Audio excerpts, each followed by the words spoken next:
Hello. Going up. Hello, everybody. How's it going? My name is Endeavorance. It is Friday.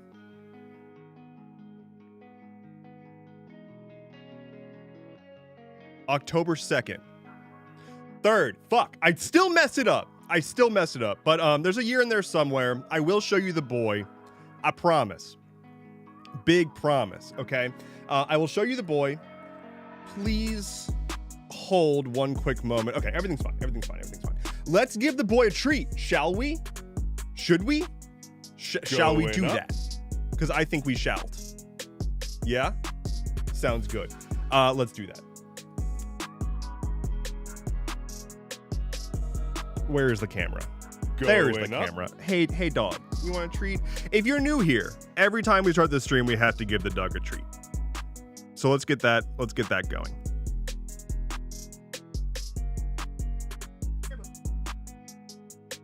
Going up.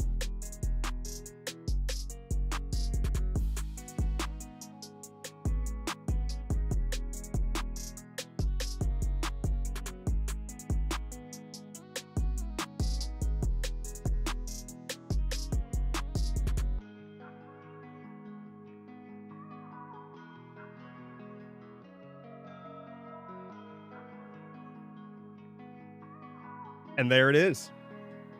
How's it going, everybody? I hope you're doing really well.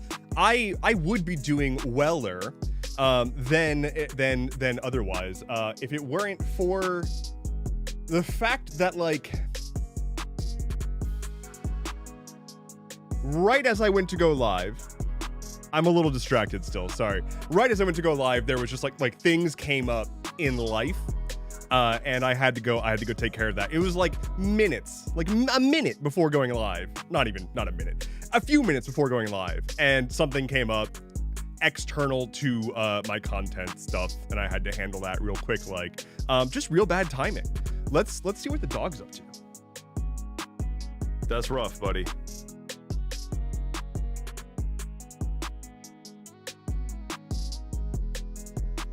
So, you know, so that's pretty good. That's pretty good. Did he just talk twice? Wait, am I double speaking or something? I don't mean to be double speaking. Hopefully I'm not. Hey everybody, the audio glitched. Is the audio still glitching? Like, I'm confused. If everything is fine, then everything is fine. Okay. It's redeems you're hearing? Oh, okay. Yeah, for those who are new to my stream, there are sound redeems that are just my voice recording that people can redeem. It's only available on Twitch right now. I'm still working on getting it like available everywhere else. But yeah, if you're on Twitch, there are like sound redeems. So it's like reactions basically, but they're all just like me saying things. So if I'm talking and you just like hear me saying something that does not match my voice, it's because somebody redeemed a sound. Sounds like rebellion propaganda. As just happened. So he's a flop. He do be flop.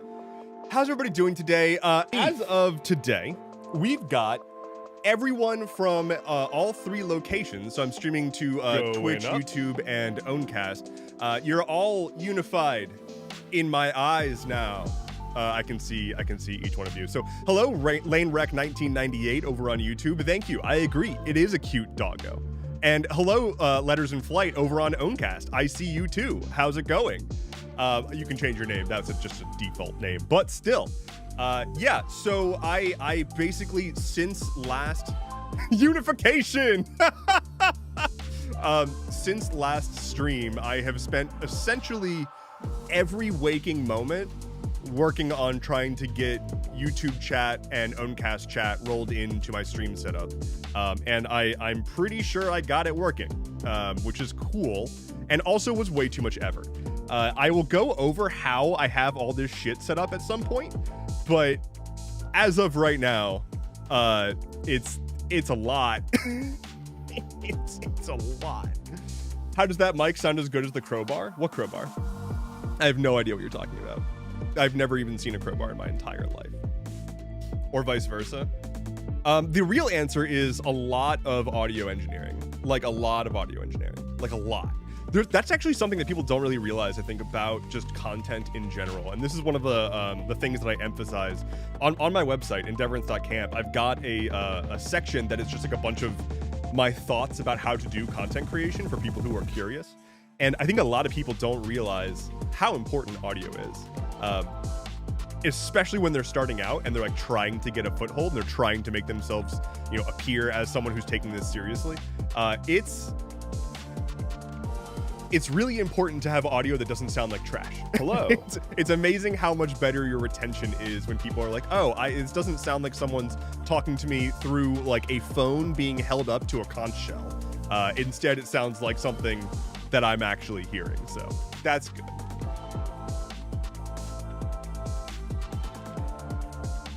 Audio is 10,000% more important than video. Agreed. And there goes my my thing. Now my shit broke. One moment, please. Why is this stuff breaking? My like admin view is dying. Someone did something and broke it. And this is your fault. Not my fault. It's your fault, obviously. Come on now. Don't mind me, I'm just seeing if I can fix it while also talking. So I spent a lot of time being a software developer, which means I did a lot of like building stuff while talking about what I'm doing while I'm building it, which is kind of a useful skill here. Okay, we'll see if that fixed it. Probably not, but oh well. Anyway, I'll focus in at some point. The dog left. Oh no, he didn't. He just got cozy. Let's fix that.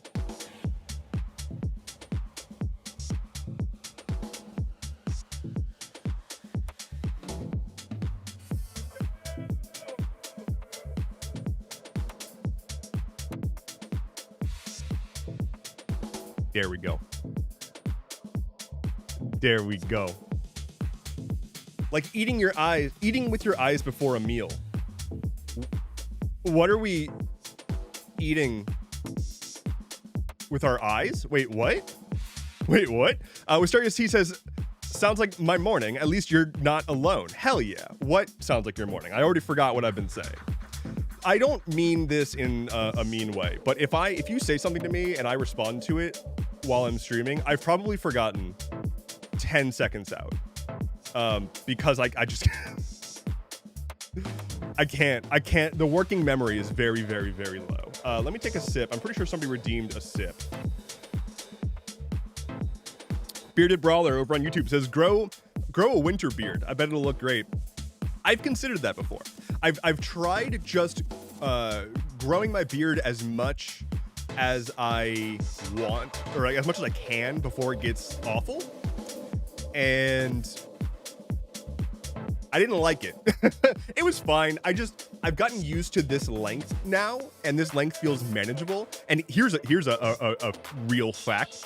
I have gotten rid of every piece of my shaving kit that doesn't specifically go into keeping my beard at this one length.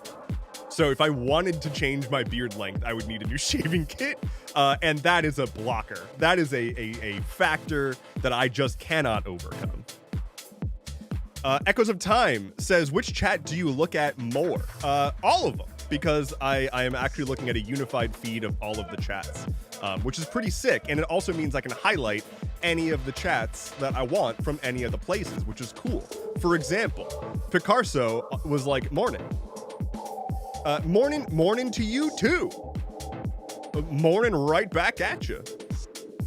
For those who are new, and I apologize to the people who are not, who hear me say this every freaking time I stream.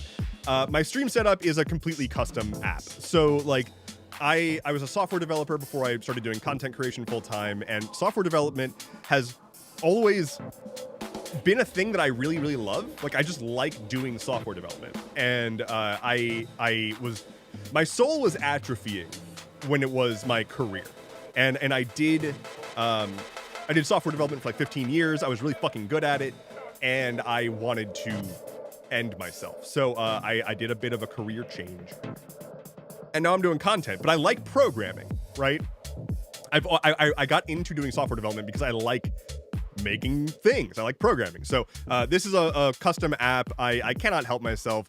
Like I said, I'll go through the actual like architecture of how all of this works at some point. But in short, this is a custom app that is built on top of a custom like community platform that I've built that then also hooks out into Twitch, YouTube, Mastodon, Owncast, and one other place that I can't remember. But I want to add Blue Sky support, and I want to add... That's probably it for now.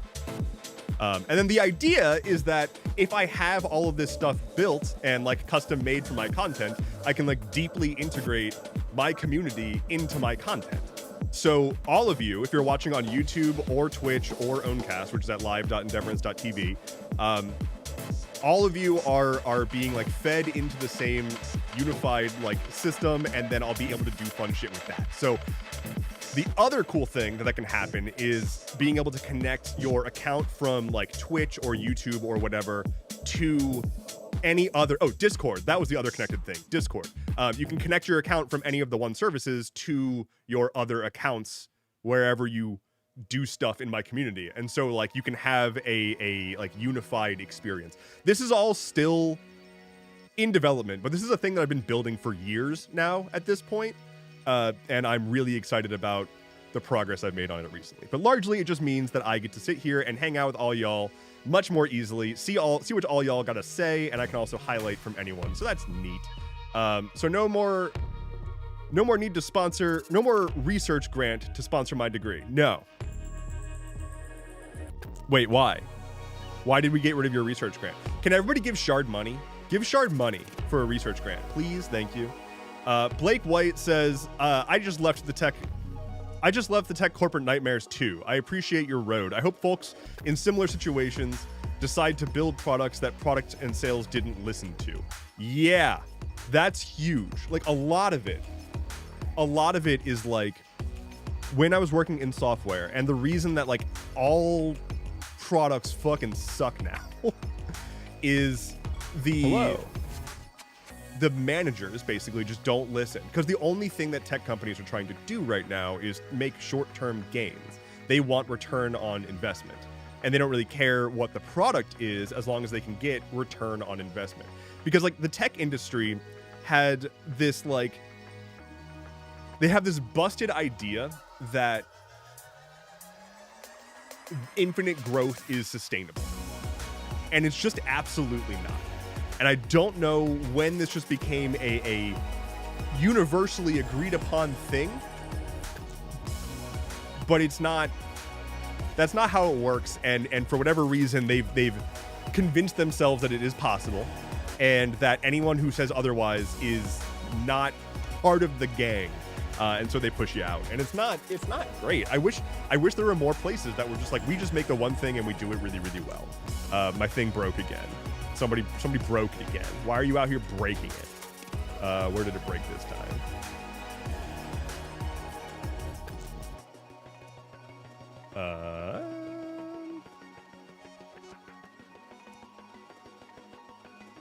What?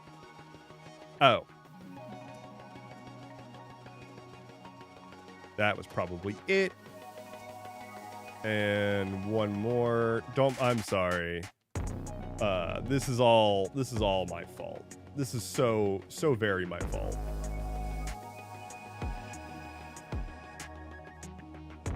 Let's see if I can get this updated real quick. Build. Deploy. This is what I get for, like I said, hyperfixating. Hyperfixating on trying to get my stream set up, including everything. It is so fucking complicated how it's set up currently.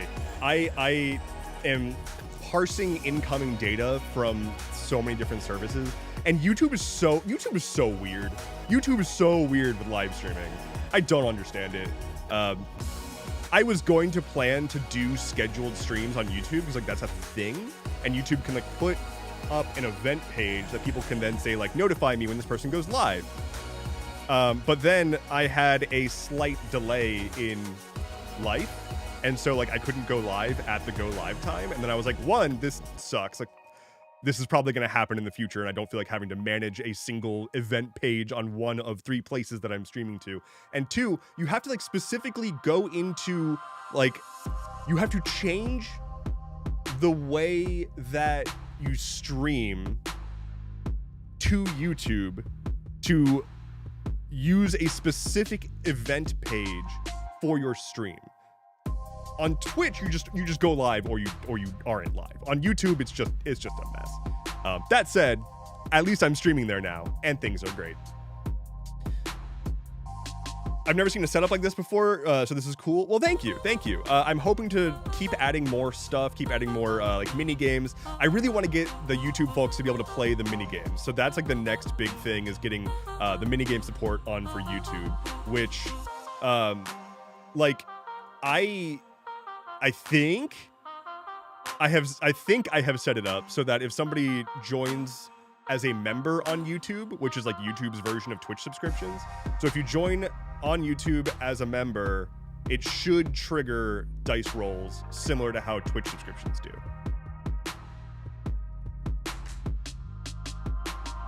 Chris says, YouTube being built on pre-recorded content has made live streaming a nuisance. It really has. YouTube being built on pre-recorded content and then Google is essentially trying to turn YouTube into their everything app.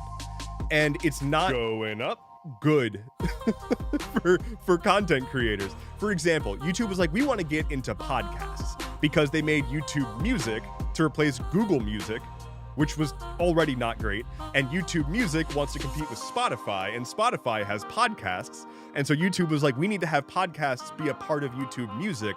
Never mind that we already have Google Podcasts as a separate thing. We're going to get rid of that.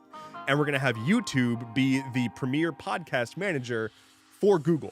So now if you are a creator who has a podcast and you want it to be on Google Music, it has to go to a YouTube account, which means that it has to post a video to a YouTube account.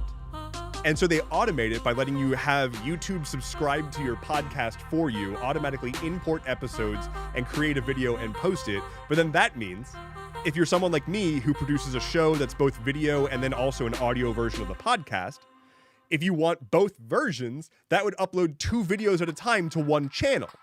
Do you see why this is a fucking mess? So I have a separate channel for the audio version of Stuff Keeps Happening, specifically for YouTube, so that people who want to listen to the podcast via YouTube Music can follow that channel instead of on mine.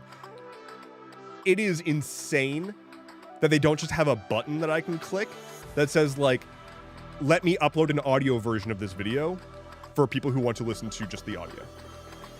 Like that's all they needed to build, and instead they did this wild thing. So it's just complete mess.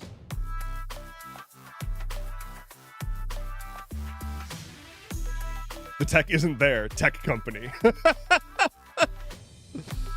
All right, let's see. Do you think ad blockers affect revenue towards creators on YouTube? I believe they do. I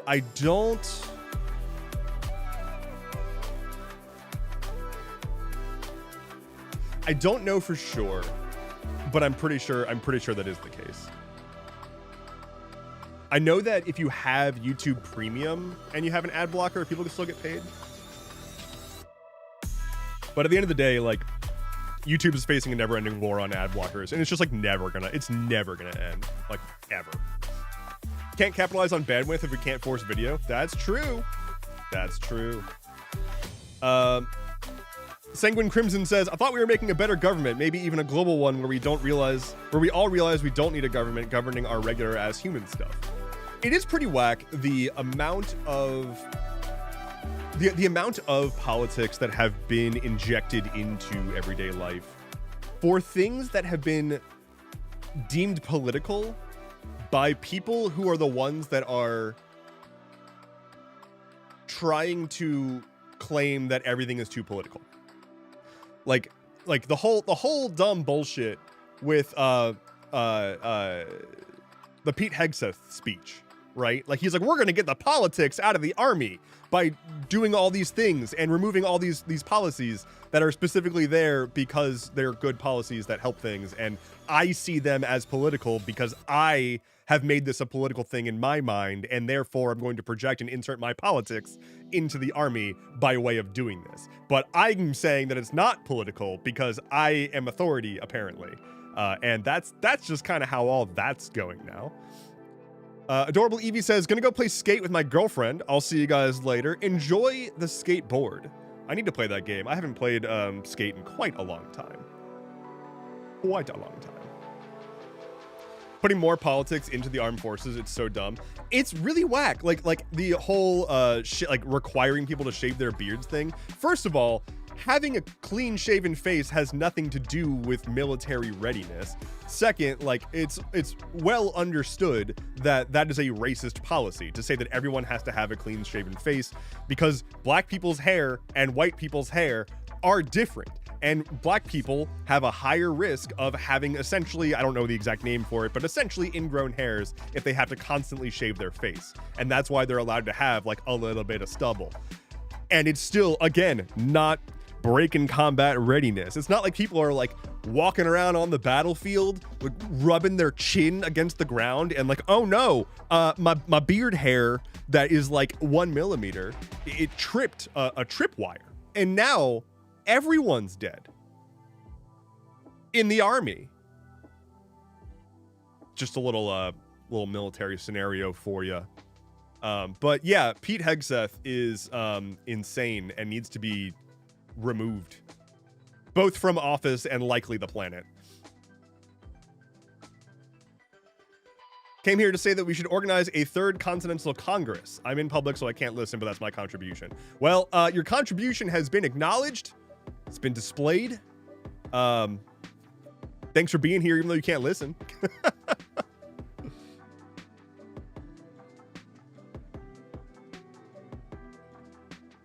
Pseudo folliculitis. Pseudofolliculitis. I'm assuming that's how it's pronounced. That sounds right. Dev Louise, I swear to dog. Wait, why are we swearing to dog? This one? This dog? But this one? What do you think we can realistically do about vibe voters? Meet them where the vibes are. I genuinely think that there's a lot of people who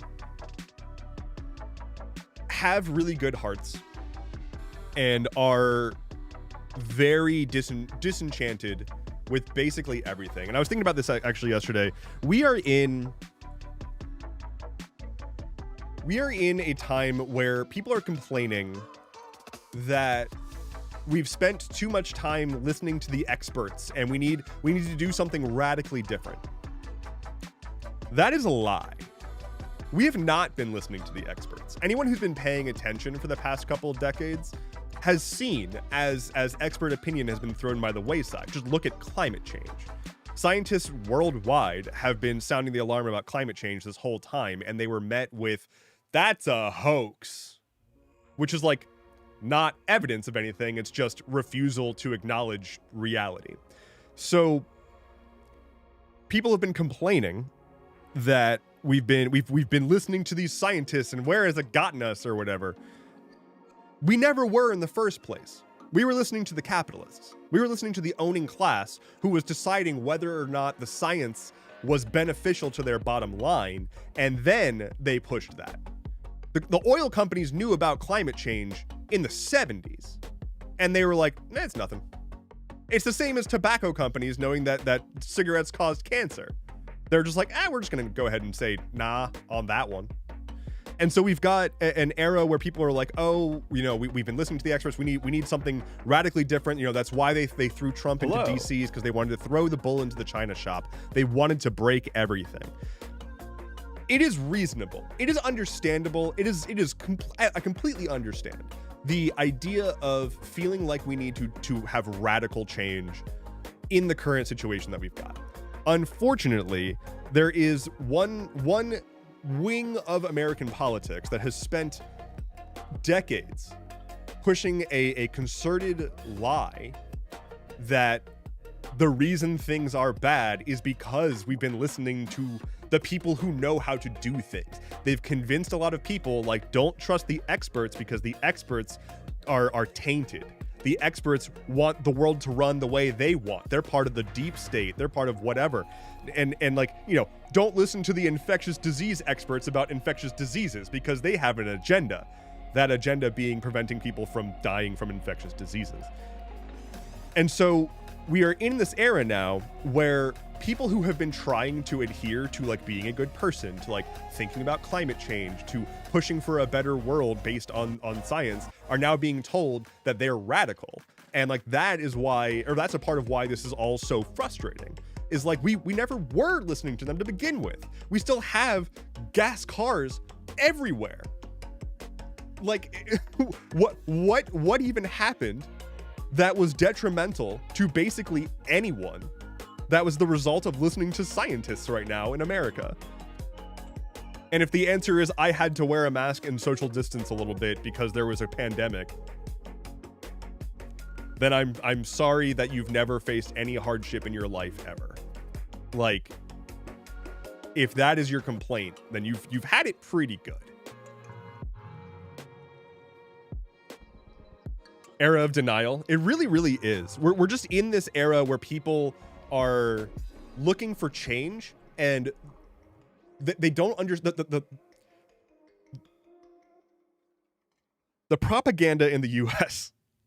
Like the way that people are raised in the US is to believe, is to truly idolize and internalize this concept that the solution is always in the middle.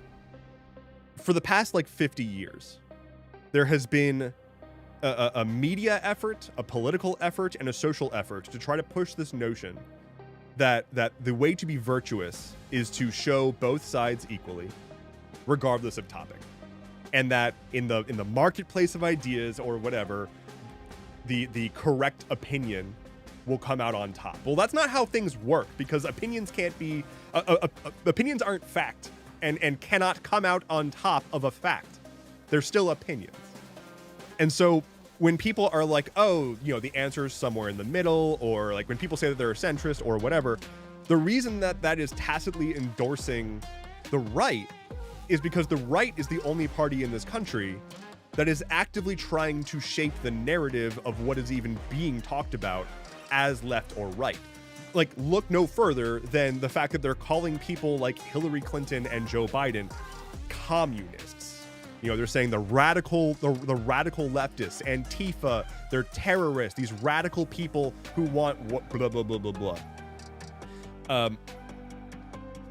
If they can get on the internet and no one's going to push back on them when they say, I believe that America should be a white Christian ethno-state, and then someone else is like, hey, I think that America shouldn't be a white Christian ethno-state. If you want to find the middle ground is that it'll be a white ethno-state and maybe there'll be some Jews, right? Like, that's the middle ground. You don't find middle ground when someone says that they want to expunge people by race.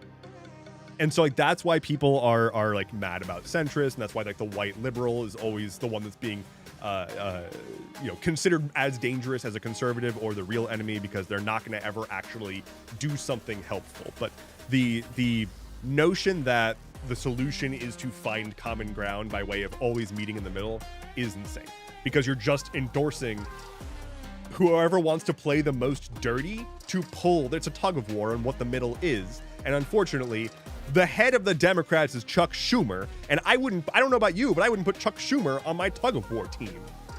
And so now we have a president tweeting AI generated sombrero memes. And that's the world we live in. Y'all see that video of Mike Johnson getting accosted?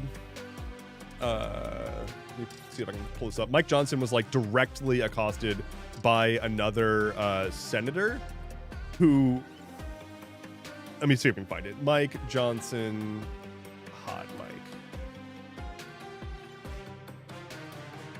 Here we go. Oh God, no, not from Midas Touch though. filter, sort by upload date. Here we go. President is Okay.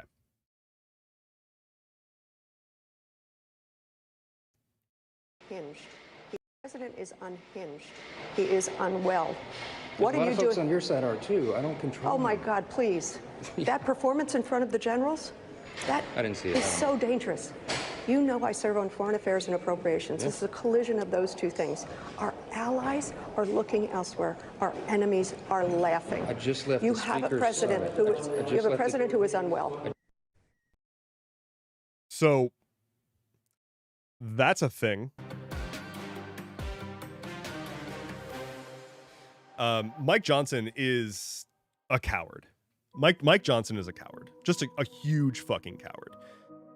He stood there in that video. You can see on his face that he knows that he's lying. You can see on his face that he knows he's in the wrong. Like, no reasonable person is looking at what is happening how Trump is at this point, the shit that's going on in this administration, the shit that's happening in Chicago, the shit that's happening around this country.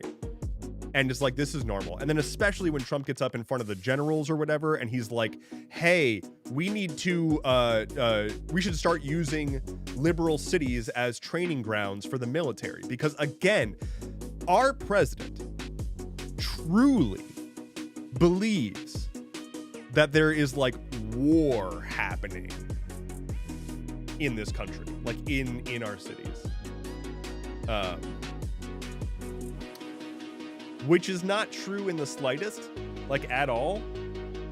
But he actually believes that. Like, there's a quote from him where he was like, is what's actually happening different from what I'm seeing on TV? Like, he in real time was like, oh wait, propaganda is a thing? Like, he is getting owned by his own propaganda. So he suggested to a room full of hundreds of this country's top military officials, not people that I'm huge fans of, but people that I know to respect, because, like, regardless of opinion on anything that has to do with military conflict, if you are a top general in the US military, you've done a lot. You've done a lot. I'm not gonna fuck with you, but they're sitting there watching as he's telling them to use American cities as training grounds for the military, and they're like, what the fuck? The US military doesn't really give a shit about Trump. Like, I know that there are low-level enlisted people who are like, you know, weird young white dudes who are in MAGA land, and they're like, I'm gonna enlist in the military because clearly the military loves Trump. No, they don't. The military does not like this shit. They don't want to take the flack that he's generating for them, and they don't want to deal with the crazy top-down bullshit from Hegseth. The U.S. military is a logistics machine. The U.S. military is a logistics machine that has a lot of bombs and guns. Like, yes, we're a lethal fighting force, as Hegseth keeps wanting to say, but that's not what the U.S. military does. The U.S. military does logistics. That is like their primary focus. And so to like become the head of the military and be like, these logistics are gay, like, fundamentally, you do not understand what you were supposed to do in your role. Dev, turn your music down. Apologies. I turned up my desktop audio when I was playing that video and did not turn it down back to its original level. Bro, study, says Swole Scientist. I agree. Studying is really important, and we should all study. Hey, Flynn, are you studying? Are you studying, bud? It seems like he's studying. Fat generals is some South Park shit, and Hegseth actually said that. Yeah, the Hegseth getting in front of a bunch of generals and being like, I don't want to see fat generals in the Pentagon. That's just gonna be one of those clips. That's gonna be one of those clips that we're seeing for the rest of our lives. Flynn is studying somnology.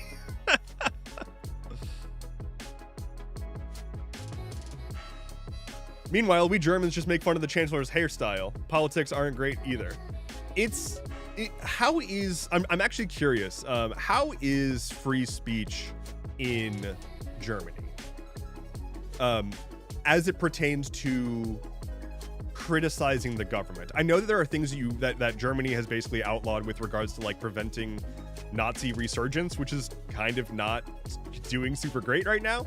But I actually don't know much about Germany's laws regarding being critical of the government.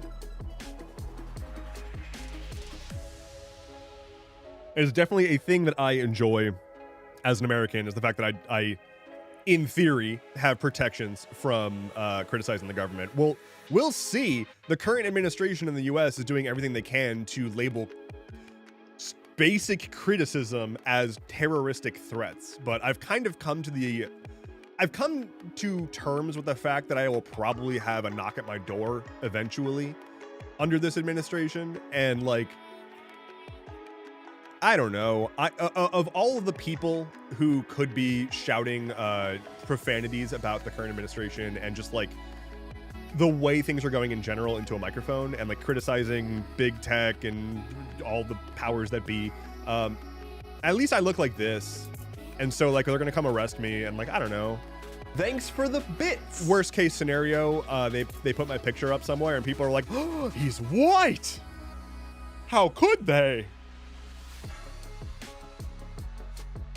That's what you got to do if you're a white guy, by the way, is like wield your white male audacity like a fucking sword, like a body armor.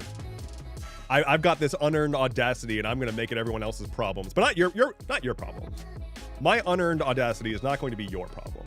You can benefit from it. Here, take a little bit.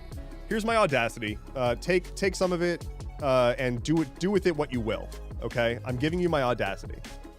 If you are a femme-presenting person and you need some white male audacity, here you go. Congratulations. It's yours now.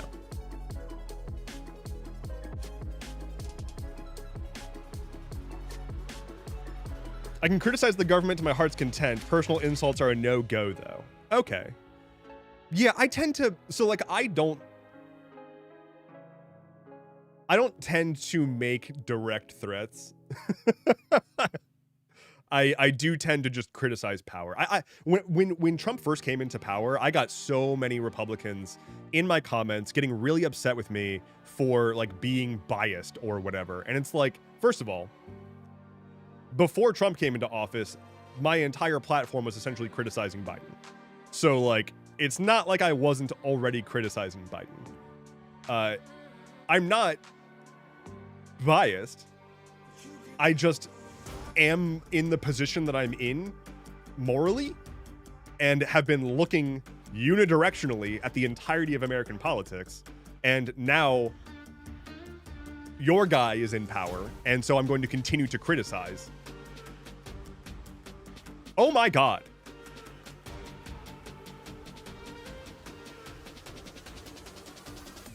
Okay, I'm stopping my rant because I just noticed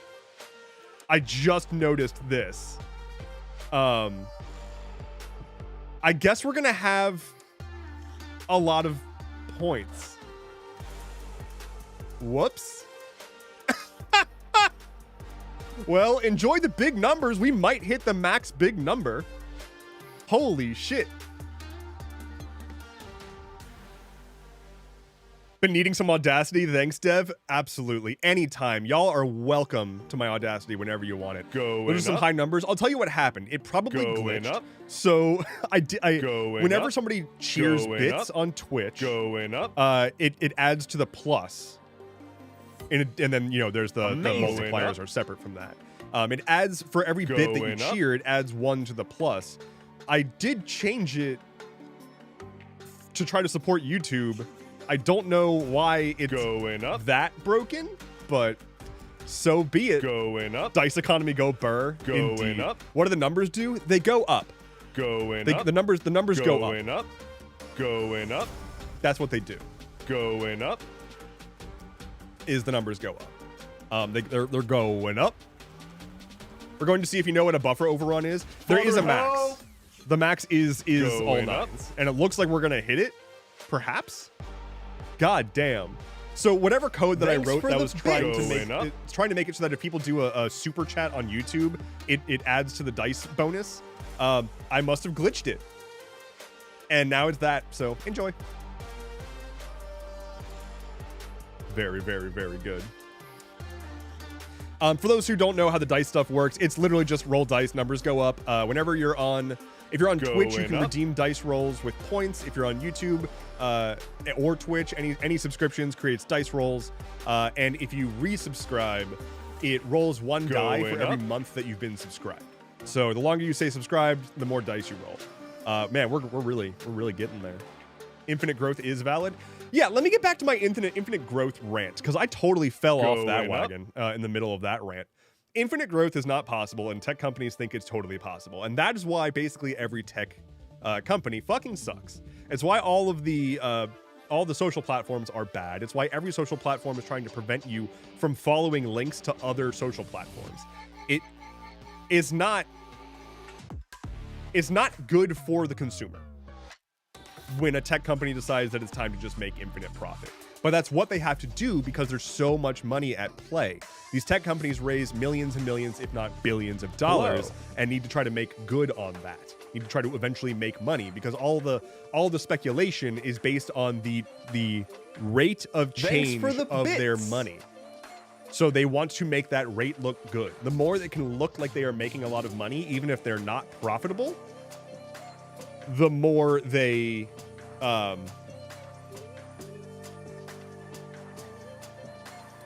fuck shit up. Sorry, let me take a sip. So essentially take let's see.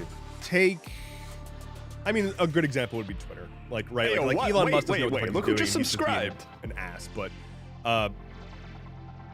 Twitter was essentially the de facto place that people like post, more or less, just to like post shit.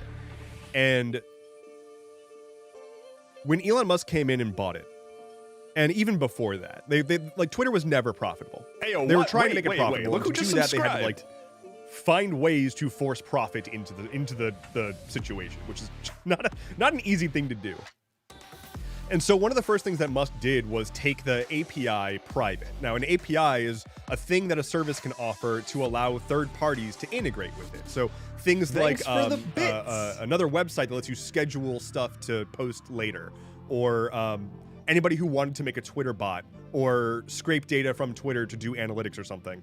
He made that all wildly expensive and private and made it like way, way, way worse because he didn't want people doing it. He wanted people to just come to the website, use the website on the platform. What that does is create a silo. And that's what we have with basically every one of these social media platforms. Discord is probably one of the most liked platforms right now, which is saying something because it's not like Discord is widely loved. But as far as social platforms go, Discord is probably one of the most liked by its own users. And it is also a very user hostile thing. If you want to run a Discord community and you use it for like the place that you post announcements and stuff, people can't see those announcements unless they're in your Discord server. And this has been a huge complaint for a long time from a lot of people where it's like, well, I wanted to see what update was happening, but I can't because I'm not in your Discord server. Discord could make a thing where there's like a public read-only version of announcement pages or something. But they don't. And that's because they don't want that. They want people to make accounts. They want to have signups because signups look good for investors. That is true for basically every company. Take any product. Why would they make it better when they can instead just try to get more people on it? Because that makes investors happier. So huge props to companies that like have reasonable leaders who aren't going for infinite growth and are instead just trying to make a good product. I think a pretty good example of this would be like Todoist. Like Todoist is, they definitely keep adding bells and whistles, but the core product is the best to-do manager that I have used personally. And like, they just keep making it better. Like the features are good. They're like, we are making a to-do list app. What we do is build a to-do list app. We're not building an AI around a to-do list app. We're building a to-do list app. So we're building these features that would be useful for tracking and managing to-dos in our to-do app. Another great example would be Obsidian, the note-taking app, which I love dearly. It's just like they're building a product that is solely focused on being a good product so that people like it and pay for it. What a concept. Elon doesn't have actual money. It's all numbers tied to perceived value of Tesla. Yeah, and also Elon Musk crossed $500 billion recently. Musk, 500 billion. And also people are calling for the board of Tesla to be like yeeted. Let's see. Musk becomes first person to hit $500 billion net worth. Elon Musk on Wednesday became the first person to surpass $500 billion in net worth, powered by a rebound in Tesla's share price this year and swelling his valuations of his other tech companies. I don't understand how Tesla made a rebound. That doesn't make any fucking sense. So yeah, he became a half trillionaire. He's stated in saying that like his goal is to become the world's first trillionaire. Like that's his only purpose. And the let's see, Tesla board Musk. Well, let's just see what comes up from that. Yeah, pension fund calls to vote down. That's a wild graphic. Pension fund votes to call to vote down Musk's $1 trillion pay package, replace Tesla board. So the board of Tesla has proposed a pay package for Musk that goes up to $1 trillion in value if he meets like a certain level of requirements. It's like a variable package where like if he meets certain milestones, he gets more money. But for whatever reason, this little fucking dude who's like addicted to ketamine and can't stop himself from just overtly being a Nazi on Twitter, which he also owns, while also flirting with his AI girlfriend, while also being a massive transphobe, while also pissing off the entire world from the Nazi salutes that he did, while also pissing off labor markets from the labor right violations that he does, while pissing off Scandinavian auto workers, somehow, while also being the CEO of multiple companies and being a part-time CEO of Tesla, somehow deserves a pay package that goes up to $1 trillion dues. But an investor group representing a large pension fund has sent a letter urging Tesla shareholders to vote down CEO Elon Musk's $1 trillion pay package and replace all of the board members up for re-election, detailing its concerns about Tesla's corporate governance and risk to long-term shareholder value. So like, although it is obvious that Musk like has a stranglehold on his own board for Tesla and is using that to pay himself money, shareholders in Tesla, despite it going up right now, are like, this is unsustainable. Like, this guy does not need to have this pay package. And also, this board needs to be ejected. So, that's good.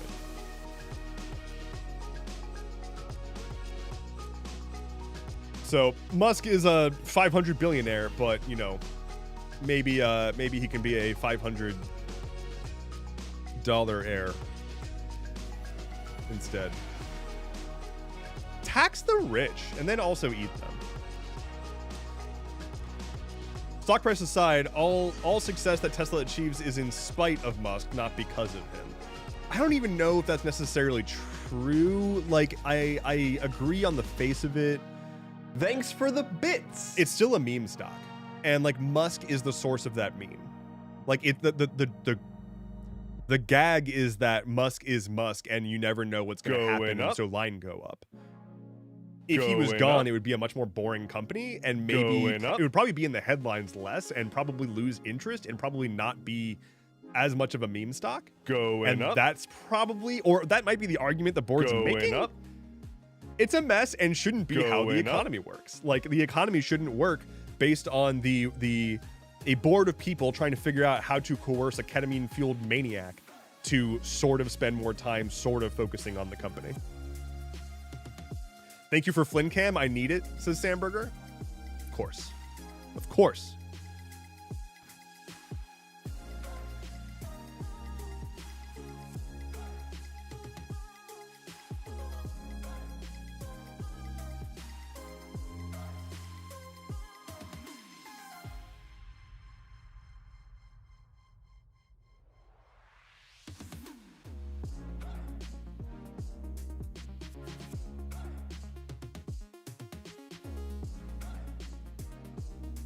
Thanks for the bits.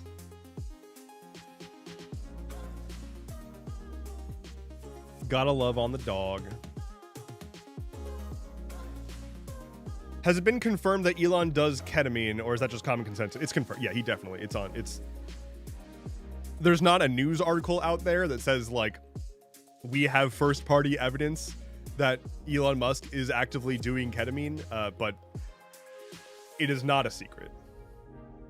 It's the kind of thing where it's like, you know, there's not a denial of it, really, to any significant degree.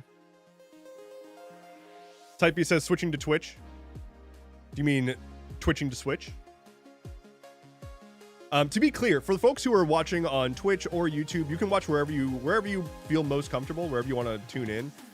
There's no real difference. Twitch has a few more extra buttons and bells and whistles to like do stuff, but it's not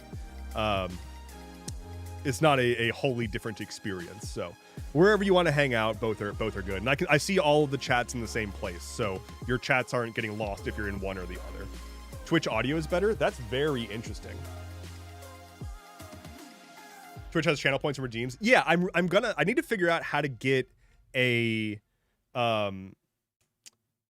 channel points and redeem stuff working on the YouTube side, so that people can use the reaction sounds and stuff from YouTube. YouTube is slightly more delayed. Interesting. Yeah. Also, for the folks who are watching on Owncast, how's that going? I beefed up the server significantly beforehand, so hopefully it's relatively smooth. If you're watching on Owncast and you don't mind chatting real quick to let me know if it's going well or not, let me know. YouTube compression algo for audio is hot garbage. That's unfortunate. That's really unfortunate. Because again, I put a lot of effort into my freaking audio. Oh, it broke again.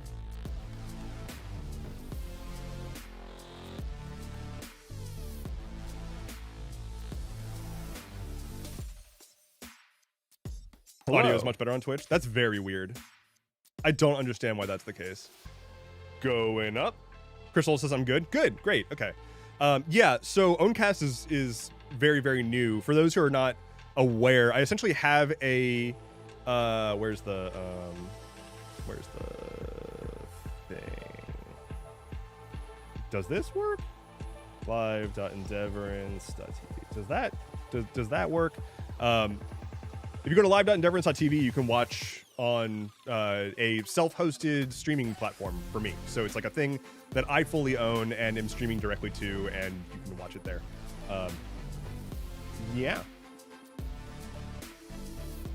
Listening on laptop speakers, so it doesn't really matter anyway. Fair. Going up. Remember how you mentioned that YouTube wasn't set up for streaming? It's a side effect of that. Yeah, like YouTube is just so weird with regards to streams. I found you on TikToks, and I'm glad that I can watch you elsewhere, says Peaceful Chaotic Goddess. Yeah, I don't know what to do about TikTok. So for those who are, let's talk about TikTok for a little bit. For those who aren't aware, TikTok is going to be sold, it looks like, to Oracle and Silver Lake and Andreessen Horowitz, which are three very massive, very conservative investment firms / tech firms. Hello. And Oracle is owned by Larry Ellison, who is the first or second most rich person on the planet, depending on the day. So he now is going to own TikTok. His son owns Paramount and CBS, and just recently installed Barry Weiss as the freaking editor-in-chief of CBS. And if you don't know Barry Weiss, she is a hardcore MAGA conservative quote-unquote journalist. She's a conservative content creator, and they're making her editor-in-chief of CBS. So the Ellison family is like one of the most powerful families in media now. Larry Ellison's the most evil person alive. He's really, really, really, really bad. Oracle as in the databases, as in Java, as in that Oracle. So they are going to own most of TikTok now, and it looks like TikTok's going to require people to move over to a new app if you're in the US, because it's going to be a US built app that's a clone of TikTok that's going to lease the TikTok algorithm from China, which ultimately doesn't really do anything to address the national security concerns that they essentially invented to try to take TikTok out. So I don't know what to do about TikTok anymore. That's my biggest platform. I'm really grateful for the growth and following that I've found on YouTube and on Twitch. So thank you all so much for being here. This stream is increasingly like what I'm putting my effort into rather than being on like TikTok and doing short form stuff. So thank you for being here. I don't know if I'm gonna get that new app. I don't know. Like I get some money from TikTok, and like I don't even know if they're gonna keep doing that, but I at least want my last payout. But I don't know. I'm trying to do sustainable content creation, and like taking money from TikTok's payout system is part of that, and that's gonna go away. So like I'm essentially just looking into trying to invest in other platforms to make up for that. And if you want to help me out, you can always head to isupport.dev, which has links to like my Patreon and my Ko-Fi and my merch store, all that stuff. So you can find ways to help me keep doing this there.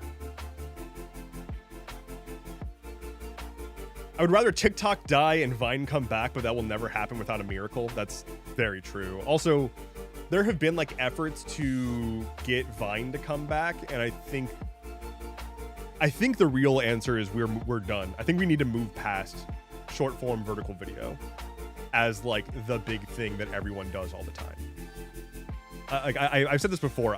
Whenever somebody's like, oh, I want to make the next big social media platform, or the whole thing with Neptune, which was trying to be a better version of TikTok, trying to make a new social platform by way of trying to just replicate an old social platform is not how you build something that transforms the social landscape. Like, people are just going to stay on the shittier version that has more people, not go to the new version that has less people. Unless you're owned by a Nazi, in which case they will look elsewhere.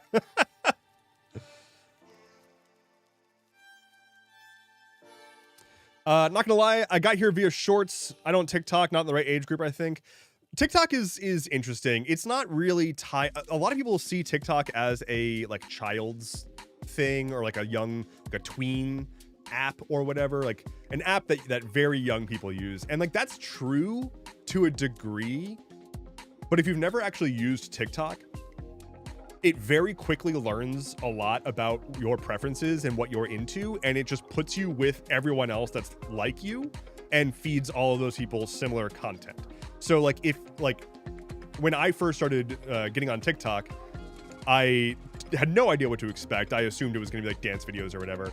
Started kind of going down the route of like cute pet videos, and then eventually found my way into like more specific just topics that I'm interested in, engineering and technology stuff, politics stuff, gaming stuff. And it's like my For You page at this point is just a never-ending feed of like 30-something-year-old people saying their piece on something.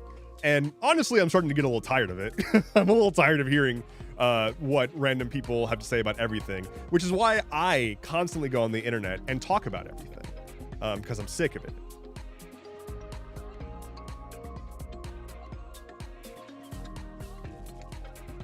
My issue with TikTok, though, is that like a lot of TikTok is people freaking out, and then people like a video of someone freaking out about something they don't understand. Someone watches that video, runs to the next video, and wants to comment about that thing they don't understand that they just watched a video about as if they understand it. And that creates this wild game of telephone of misinformation. And so there's just like, as somebody who tries to wait and learn about what's going on before putting a video out about stuff, like that's why Stuff Keeps Happening is not a breaking news show. I see people trying to do breaking news stuff, completely misinterpreting it, and just like, maybe they meant well, but then they just spread fear and give people the wrong impression of what's actually happening. And that's the dangerous part of TikTok, I think, is how fast misinformation can spread. When very like highly emotional reactionary misinformation crops up on TikTok, it is wildfire. John Peterson says, gotta run. Thanks for being you. Take care. Thanks for hanging out. Thanks for popping in. Unintentional fear mongering is one of the biggest cons on the internet in general. I think there's a lot of people that don't realize what they're doing, but they're like, wow, I'm getting views when I do that, so I'm gonna keep doing that. And they don't realize that what they're doing is like actively contributing to misinformation. And like here I am having like after every episode that I post, I just assume that all I did was spread misinformation. Like I go back and listen and like reread all of my sources and recheck everything, and I'm like, okay, I've proven to myself that this is accurate, and yet I still feel like I said something wrong. But that's just me being overly cautious about sourcing everything. I stopped listening to Lev Parnas's kid due to the anxiety. I do not like Aaron Parnas. I don't like Aaron Parnas. I don't like Midas Touch. I've been asked about these groups and these people in the past. I don't think that they're doing a helpful service. Aaron Parnas, for one, just reads headlines off of CNN or whatever. Like Aaron Parnas just says everything is major breaking news, and then he just like reads the headline and like first paragraph of whatever just got published, like whatever news alert just came out. And then people are like, "Oh my god, how could we possibly know this information if it wasn't for you?" And it's like, my dude, this is literally just what CNN is publishing. That's it. Like there's nothing happening there that's interesting. And yet he has millions of followers, and he's like making shitloads of money off of his Substack, which, by the way, don't use Substack. Substack is a Nazi haven, reminder. But yeah, like he is a Zionist, and he just reads off whatever the most recent thing from CNN is. Midas Touch is trying to be Fox News for liberals, specifically liberals, like not leftist, not like progressive, but like liberals. So Midas Touch is like producing content that like the blue check liberals or black square protesters like love. It's like their perfect kind of content. The like, can you believe what Trump just did? Or like, oh, you've got to see this clip from MSNBC where so-and-so MSNBC host totally owned other politician person. They'll never come back from this. Like, yeah, what? That is not a thing that helps anyone. That's just like, that is just clickbait. Like, that is just trying to push politics as an arena and like a spectator sport, which is not what it is. I hate that shit. There's a lot of great leftist content on Substack. There's a lot of great liberal to progressive content on Substack. There is definitely like progressive and left-leaning stuff. And I'm not going to say there's not left-leaning stuff, but like Substack explicitly platforms Nazis. And like, I've been yelling about this for a while, and like other people have been saying like, please stop using Substack, because the owner of Substack endorses Nazis and subscribes to their Nazi publications. And then Substack had a thing recently where they pushed out a like suggested article to everybody from a literal Nazi publication. Like a self-described like white supremacist Substack was pushed to everyone as a suggested article on Substack. And they were like, oh, oops, we didn't mean to do that. But like Substack they intentionally are trying to be a social media platform that is doing the whole like free speech absolutism, like Nazis are allowed to have a platform too.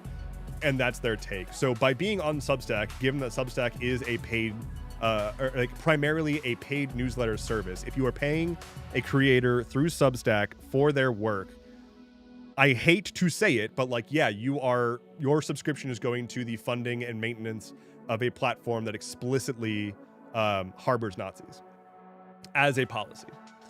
I would recommend if there is a creator who uses Substack that you really like, emailing them, reaching out to them somehow, and recommending that they check out something like Ghost instead. Stuff Keeps Happening uses Ghost. Ghost is a self-hosted, very easy to use alternative to Substack that also directly makes you more money. Like Substack takes a cut of every subscription. Ghost just, you connect your like Stripe account and it just makes payments directly to you instead of taking a cut. So like they can go to a different platform that they fully control, that isn't harboring Nazis, that pays them more money, and has a system of importing all of your subscribers from Substack. So like they have a migration path as well. And what's disappointing to me is that I know certain creators who I know are aware of this and haven't done anything about it. And it's very similar in my mind to the people who are still on Twitter and are like, well, I'm only on it because that's where I get some of my porn. And it's like, that's enough.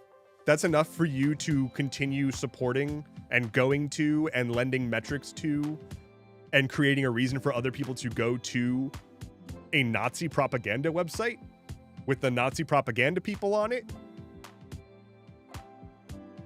Like if all it takes for you to be okay with going to the Nazi bar is, well, my porn artist is there too, then like I don't know what to tell you. There's other places to get porn. You should make a whole video on the Substack stuff. I really want to. I really need to start making just like one-off videos of all these topics. Ghost.org, right? I believe so. Let me double check. Ghost.org. Yes, ghost.org. That is correct.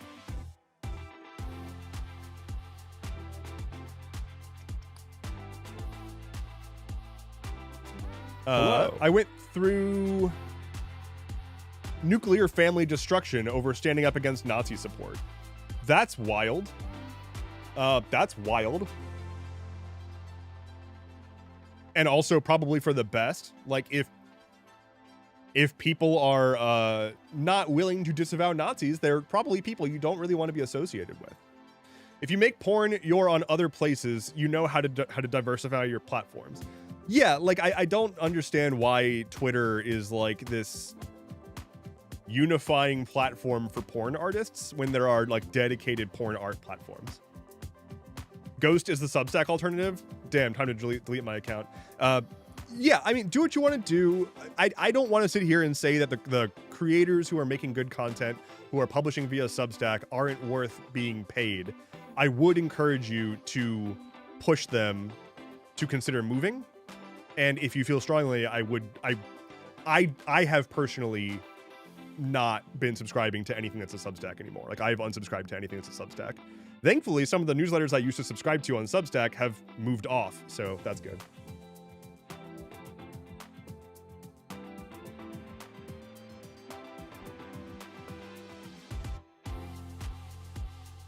Anti-Second Amendment is banning firearms. I missed something. I missed some context. Can I derail for a sec to ask the pupper's name? This is Flynn. You can tell because it's written on his bed, and that's how legally you name a dog, is by writing it on their bed. If their name is written on the bed, that's the name. So.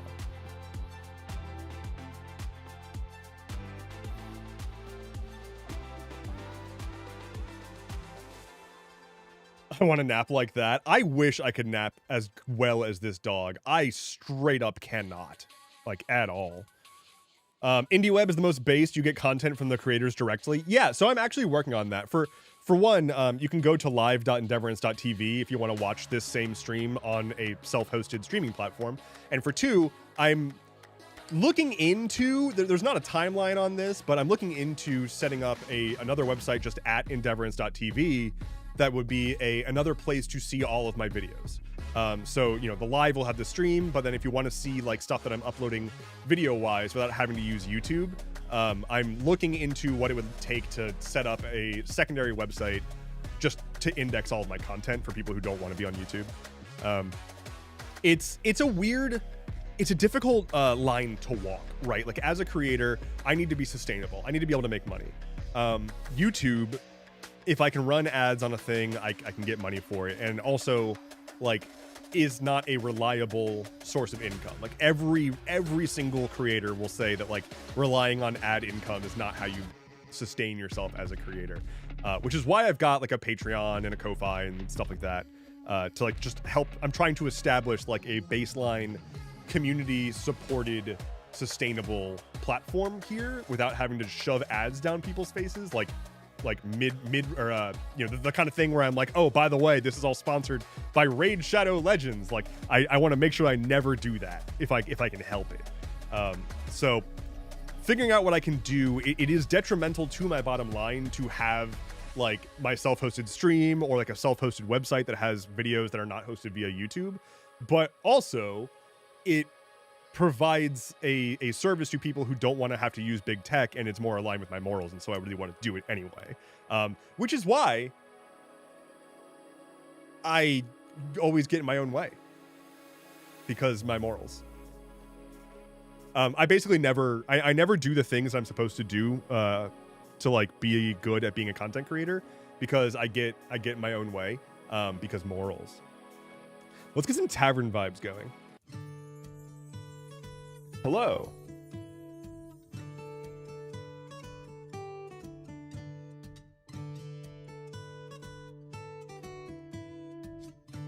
Get that raid bag. This video is brought to you by Blue Apron. I just don't want to deal with that. So like I don't want to deal with managing brand partnerships. I don't want to deal with having to meet certain criteria. I don't want a script to have to read to like say that like, let me talk to you about this product that I like. Like, no, I don't if I don't genuinely like the product and I can't genuinely just give you my own take, then I don't want to plug it. I don't want to do that. Partially because it's too much logistics, and partially because I just don't feel comfortable. Yay, morals. Agreed. This stream is sponsored by Flynn. You hear that, bud? This is our sponsor today. If you like our sponsor, subscribe.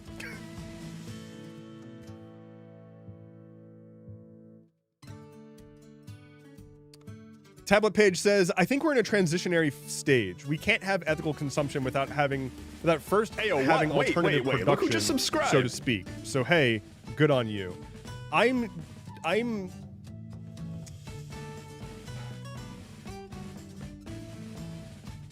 hopeful that people are at the end of their rope and that we will see a financial restructuring that just kind of comes by way of the dominant generation driving the economy, which would be like Gen Z and millennials right now. When boomers start to finally like truly die off and inheritance starts happening to some degree, I'm hopeful that given how long it's been of feeling this way, of having like no hope for the future, having no fucking money, not being able to afford houses, I'm hoping that we'll see an economic restructuring just by way of consumer habits. And I'm hopeful that we'll see a shift towards like meaningful purchases that aren't just sheer crap and like less cheap imported stuff and less like fast fashion or whatever. I know this is pie in the sky thinking. I know this is very idealist thinking, but I'm really, really hopeful that given that we just want the basic, we just want food, medicine, and rent right now. No one's asking for a new version of a Hummer. No one's out there like, it really sucks that in this economy I can't get a Hummer H5. Like, no, I would like, I don't know, my burger and fries to not be $25. So hopefully we see a bit of a shift there.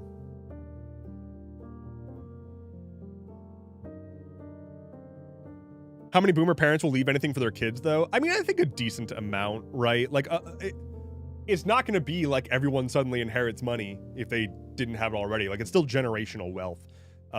That said, that generational wealth is currently tied up in second houses, retirement accounts, and boat payments, not rent and mortgages on your first house and buying goods and bolstering the economy. Like, there's just a lot of hoarded money right now. Also, the billionaires have a lot of hoarded money right now, and they shouldn't be able to do that. What do you think the Trump RX grift is? I haven't actually looked too deep into it yet. My immediate thought is just a brand name for a process that was probably happening already. Because like there was already an effort to make the government able to negotiate prices, kind of, sort of. Largely, this administration seems to be wanting to do everything they can to build the exact thing that all conservatives have spent my entire life screaming was going to happen, which is a cross-governmental database that indexes citizens based on medical history, legal history, social history, stuff like that. So like with how many tech oligarchs are involved in the current administration, like they are trying to just get deals that are like, hey, we'll provide surveillance infrastructure for the entire government via a private contract. Isn't that great? And that's what they're trying to do, because like ICE just did that. They just bought a social media tracking thing. ICE social media track. Let me find this. Oh, this too. Hey, yo, what? Wait. Look who just subscribed. Apple removes app that tracks ICE agents from its app store, developer says. So there was an app that was called ICE Block that let people report ICE activity, and Apple just took it down because they capitulated after the US government was like, this is a violent app. The app, which is free, relies on crowdsourcing to track ICE agents, with the company noting that it allows people to report sightings of ICE activities within a 5-mile radius of your location. Yep. Apple took it down. Because that's just too dangerous. Dear Lord. But ICE... Yeah, okay. This is my last free article. Okay, well, that means it's my last article. 404. 404 is great, and also does use Ghost. Somebody said that earlier. I need to sign in. Please hold. Look at the dog while I sign in.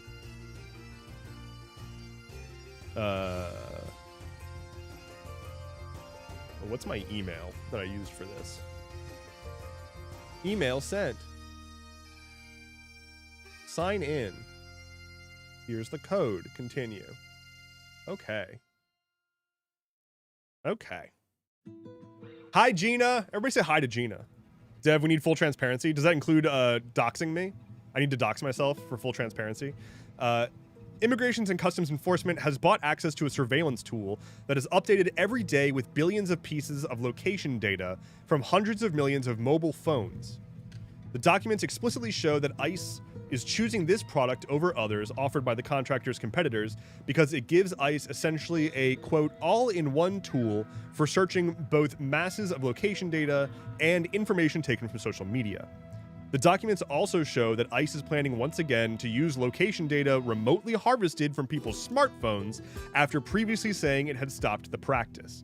So ICE is essentially trying to make use of these like global private tracking systems, which is not a thing that they're supposed to be able to do, but that doesn't matter. This is this administration.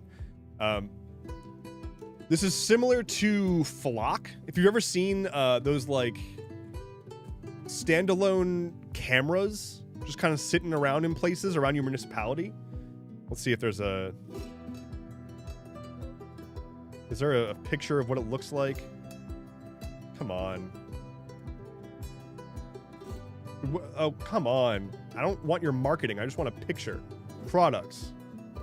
Drone as first responder. Cool, cool, cool. License plate readers. So essentially, they have This is a private company that has installed monitoring like posts all around the US and then sells the data that they've collected to the cops. That data that they collect includes tracking license plates and using AI to try to figure out where you are and where you've been. So if you've driven past one of these, they now know where you are. And if you've driven past multiple, they know what route you're taking.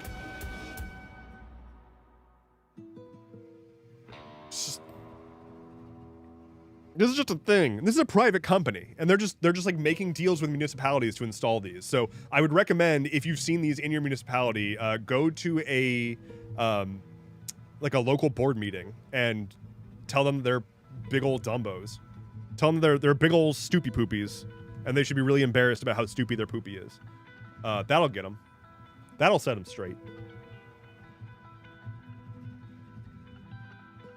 Finna carry silly string on me? That's a good idea. That's a good idea. Ted K is spinning in his grave. He really is. Really is the thing. I hate that stuff. Absolutely.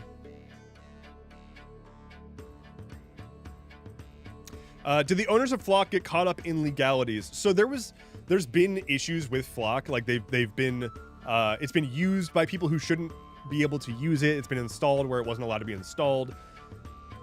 It's a mess.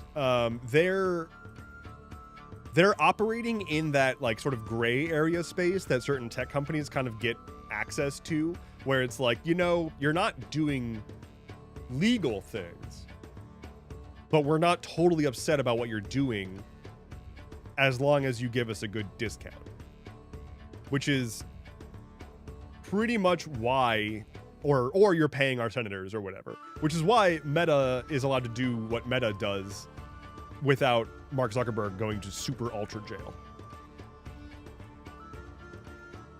Like, it's truly mind-boggling how many times Facebook has been caught doing overtly nefarious bullshit to bypass systems to collect information that they're not legally allowed to get. And then they're just like, oopsie doopsie. Oh, how could, oh, whoops. Well, we'll just stop doing that, I guess. Darn. And then they just do it a different way. Nitro Nick says, hey Dev, can't stay for long. Add a wood plant for a job. Have a good stream. You do tend to have to plant wood for it to grow, because it's trees. So that's good. If you're trying to work at a wood plant, that's how you do it. You put a tree in the ground and you watch it. I have a dog on my lap, says Turbo Friend. I have a dog over there. Should I give him a pat on the head? I'm getting emails. Why am I getting emails? Building straight up malware and going oopsie and getting away with it every time. Yeah, absolutely. Like they've done stuff where they put out a VPN. They bought a VPN and they were like, hey everyone, protect your privacy online by using our VPN. It's totally secure. Guess what that VPN did? It routed all of your traffic from their competitors to their servers for analysis before then routing it to the competitors. They were actually data mining your traffic in other apps that were their competitors, like Snapchat, if you use their VPN. Give him a head pat? I can do that.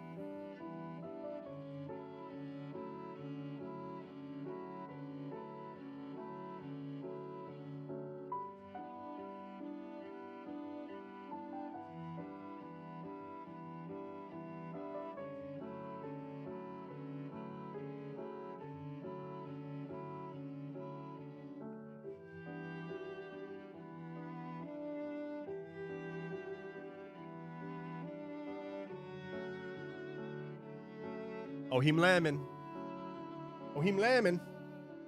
YouTubers sponsored by VPNs spouting so much misinformation it makes my blood boil. Yeah, if you don't know, let's talk about that real quick. VPNs do not give you privacy on the internet. That's not how VPNs work.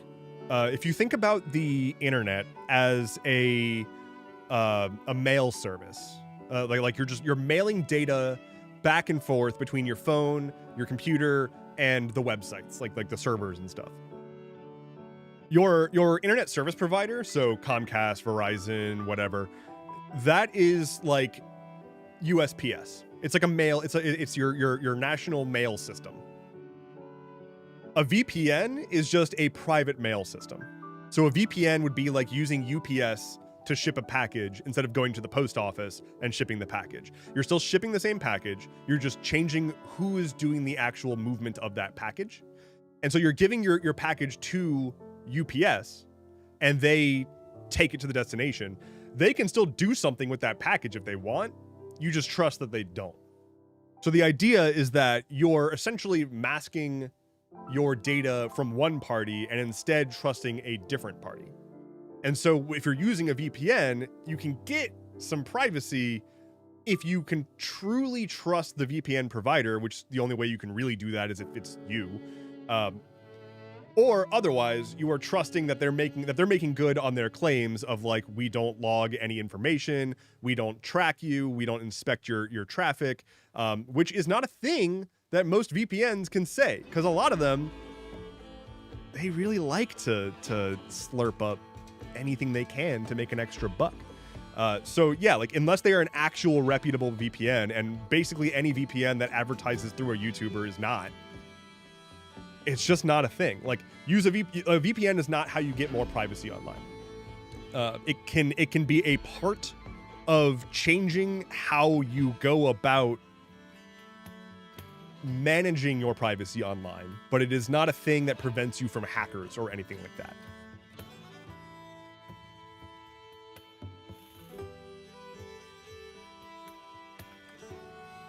Humans are nosy, corporations are nosier. Yeah. If you are connected to any website via HTTPS, so like if you ever have a lock on your browser and you're connected to a website, you don't need a VPN. Like there are extenuating circumstances where I just realized that my mic is like turned way down. I just realized that. I'm very sorry. That's probably why the audio was too loud earlier, or the music was too loud earlier. Whoops. What was I saying? Something about VPNs?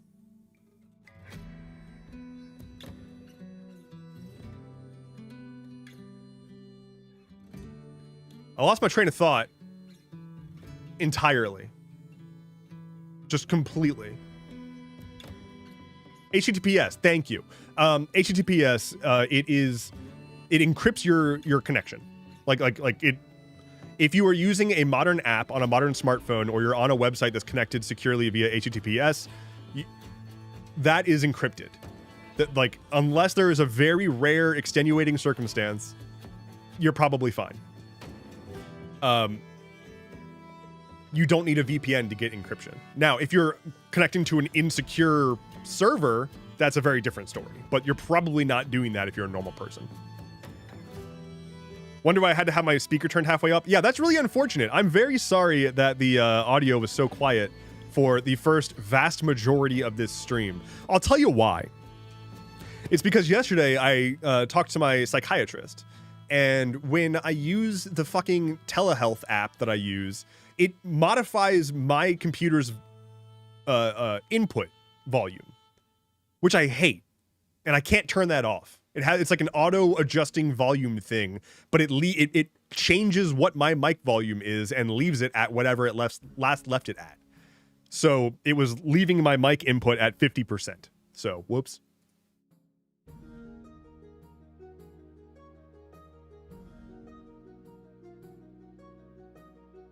I hate that Windows 11 Google Chrome just doesn't show HTTPS. That's wild. I didn't know that, but I also don't use Windows 11 or Chrome. Someone asked earlier if I had thoughts on Linux. A long time ago, someone asked that. Whoops.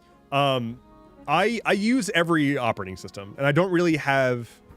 The only thoughts I have on operating systems is Windows is fucking ass, and Windows 11 is super ass. But like I probably use Mac OS the most because my like production machine is a MacBook Pro. But just off camera here, you can't quite see it, is a mini server rack. I have like a little home lab thing going up, and there's like multiple Linux servers in there.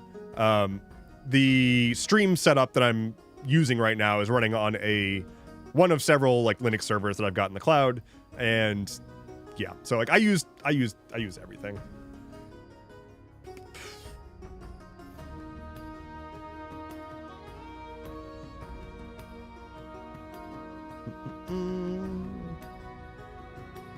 Stop using Chromium, use Firefox. I highly recommend Vivaldi. Firefox is good too. Like I recommend Firefox just fine. I use Vivaldi these days. I used Firefox for a long time. Vivaldi is a Chromium-based browser that still allows ad blockers, which is nice, and is also just like a power user's dream browser. Like everything about Vivaldi is fuck AI bullshit. Let's instead just make the browser be a power user's dream. And so it just has so many features that I just adore that Firefox does not have and plugins for Firefox cannot reach. So I've been really enjoying Vivaldi. No Chromium. Chromium itself is just an open source project. Chromium itself is not a thing that needs to be considered inherently evil, in my opinion. It is the basis that Google Chrome is built from, but it is separate from Google Chrome. It's just the engine driving Chrome. Vivaldi is a fork and has specific alterations to Chromium to remove Google's dumb bullshit that has been baked into Chromium a little bit, and also remove Google's attempts to stop ad blockers. So like Vivaldi is a fork of Chromium. It is a custom managed fork of Chromium, but that doesn't inherently make it a bad thing. I use Brave, says the Menace Sauce. Brave is very similar to Vivaldi. Brave just has like, I think some AI bullshit, and it definitely has crypto bullshit. And the company behind Brave is run by a queerphobe. So I liked Brave for a while. I've mentioned before that like back when it was really early on, I contributed to Brave, like the code base.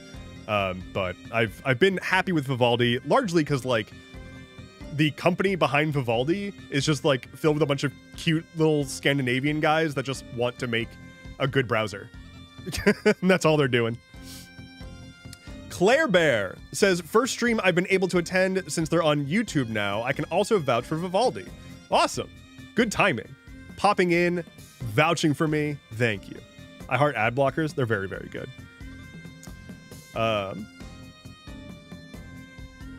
Bro, I really can't have shit in this house. Do what you want to do. Like, I am not the right person to ask for, like, if you want to just, like, exist. I'm not a good person to ask for opinions on how to just exist as a person using a computer. If you want to exist as a person using a computer in a way that's very extra, but also is, like, more secure, more self-controlled, you know, not really, like, leaning into big tech as much, I can give you suggestions. Just know that like it doesn't need to all happen at once. For example, I used to be a huge Google fan. I was a gargantuan Google fanboy.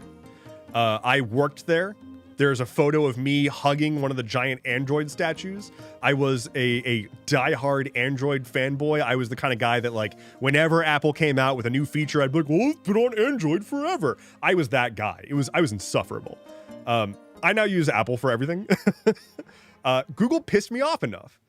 They couldn't stop taking down products that I was using. I was an early adopter to so many Google products, and Google just kept destroying their own products.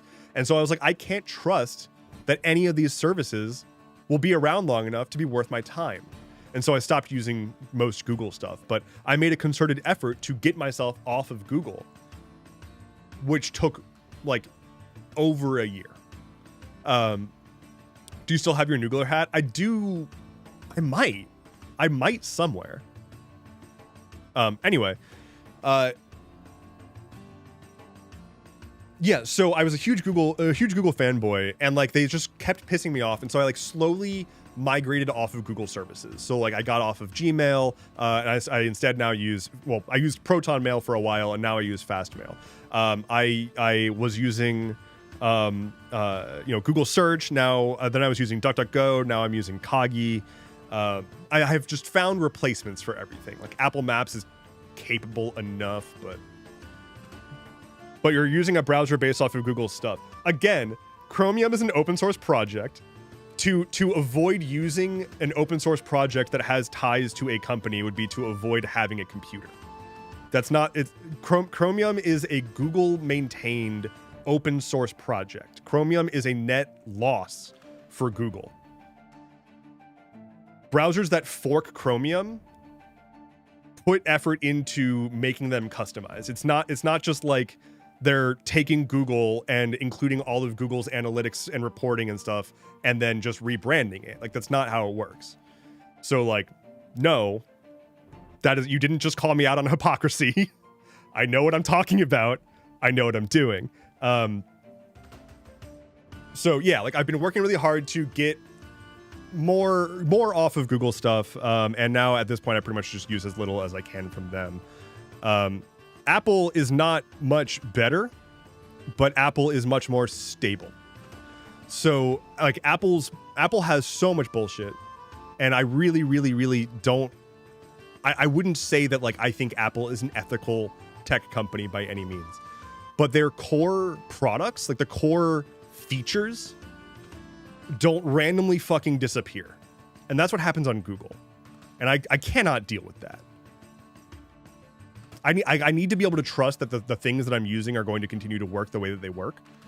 Like, I've spent so much of my time finicking and trying to get everything working that, like, I just don't have the patience for dealing with a company that, one, Google has shown absolutely no willingness to, like, be reasonable with privacy these days. Not that Apple's much better, but Apple at least has a option to enable full end-to-end encrypted with personal key management in their cloud. Like, I can do that. That's nice. In the built-in Drive offering, it has built-in end-to-end encryption. I still use another layer of encryption, but that's a thing, and that's not a thing that Google has. And I wish that they would. But, like, all of these tech giants are awful, is all it really comes down to. And it's just a matter, like, it's not a matter of trying to find the most moral way to have tech. It's a matter of trying to find a thing that's comfortable for you that you can rely on so that you don't need to constantly replace your tech every 3 months. Like, the longer you can keep using your stuff, the better, you know?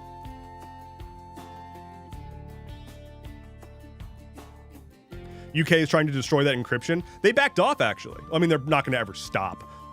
But they backed off of the request from Apple to get rid of that encryption. So the UK government was trying to say, hey, Apple, your encryption is making it so that we can't spy on people. Get rid of it. And Apple was like, no. And they eventually backed off. So that's good. Have you considered Graphene OS? I used to use Graphene. I used Graphene. I used, like, a de-Googled Android for a while. At this point, I just used an iPhone, because it just is what it is. I did not like iOS for a long time. I still have a lot of problems with it. But I have also found that I haven't really had a thing on iOS that I've not been able to do that I used to do on Android. Like, there's not really a gap there anymore.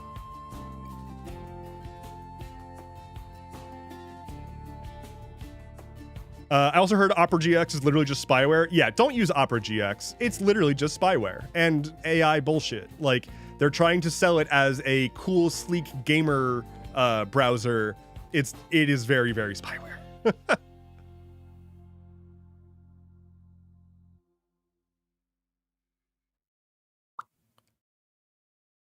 They're doing it again? Who's doing what?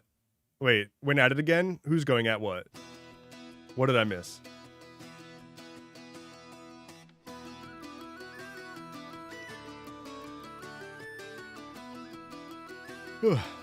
No command prompt? What about command prompts? I need to de-Google my own Android. I'm so sick of it. Yeah, I mean, like, it's Graphene is good. There are de-Googled Android operating systems you can install on your phone, and, like, that's nice and all. I just don't trust Google further than I can throw them right now. I just don't. Hey, yo, what? Wait, I certainly don't trust Sundar Pichai and his direction that he's been taking the company. Essentially, his takeover as CEO, I believe, was the beginning of the end of Google. He's just made bad decision after bad decision that, again, have been chasing short-term gains over having a reasonable and useful product or company.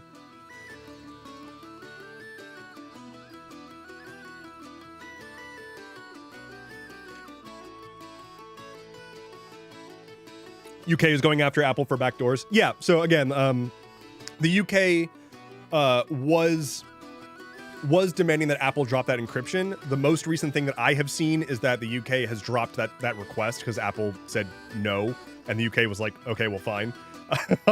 So like, I don't know if that has changed, but that's the last that I have seen. Is Firefox a good option? Yes, Firefox is still good. Mozilla continuously shits the bed. Like, Mozilla is almost a good tech firm and then keeps doing dumb shit. So like, Firefox it's a good browser. Mozilla is always like a month away from imploding.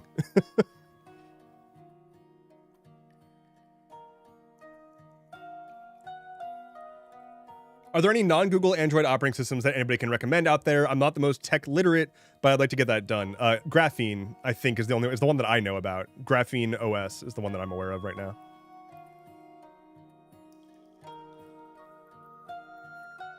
Speaking of gaming, Xbox increased their Game Pass subscription price by 50%.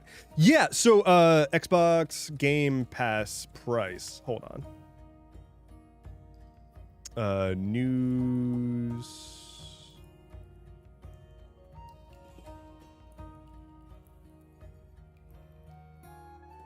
Big changes come to Xbox Game Pass with a price increase on Ultimate to $30 per month. Microsoft is reworking the Game Pass offerings with new names for its 3 subscriptions. Hey, what? And a price hike on the Ultimate just subscribed. tier, the only tier that offers day one access to new games. What are the new prices? Very, very small new prices here, you guys. Got to keep the prices as small as possible. Okay, so it's now Essential is $10 a month. Premium is $15 a month. Ultimate is $30 a month. Which means what? What's 30 times 12? $360 a year. What's the price of an Xbox? What is the price of an Xbox?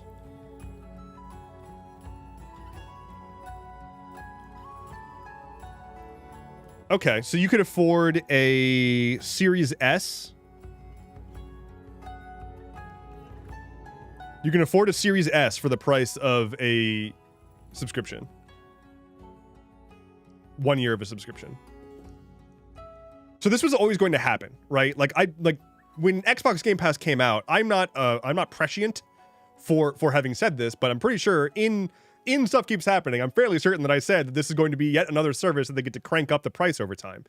They're just going to keep doing that. Xbox Game Pass, when it was rolled out, was a net loss. Like, they were selling it at a loss. They were not making money on Game Pass. They just wanted to get market share. And now they have market share, they can crank it up. It is the exact same play as Netflix. Just every year, they're going to crank it up a little bit more.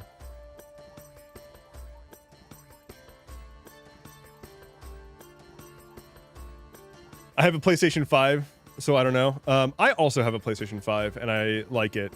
I see a lot of people complain about the PS5 and how it doesn't really have many games, and like, I guess that's still kind of true. But long story short is Ghost of Yotei is coming out soon, and I cannot wait. Also, Hades 2 came out. I really need to play that. I'm so tired of subscription services aside from Dev's stream. Hey, I run the best subscription service. You pay me money, and in return you get dog cam. You get dog cam. That seems like a good deal. That seems fair. Didn't Ghost of Yotei come out yesterday? Did it? Oh, it's out? Oh. Whoops. Shows what I know. In my defense, I have been doing nothing but playing like 3 different Fire Emblem games on loop forever for the past like 4 months. I'm just like cycling between Fire Emblem games right now. Dev runs the best dog cam on the net. Well, thank you. Thank you. I love Flynn, by the way. Didn't know you have a dog. He's so cute. I would feature him more in my recorded content if he weren't always underfoot and making me trip. And it already is. I'm already really pushing up against my limits with recording Stuff Keeps Happening. Like when I record Stuff Keeps Happening, it's usually an hour or so of recording to get an episode's worth of content. And I'm already pushing up against a boundary. I don't also need to have a dog underfoot. Mole says, so essentially paying a subscription with Dev, a dog subscription with Dev on the side. I can agree that's a good value. I'm a sideshow here. Let's be real.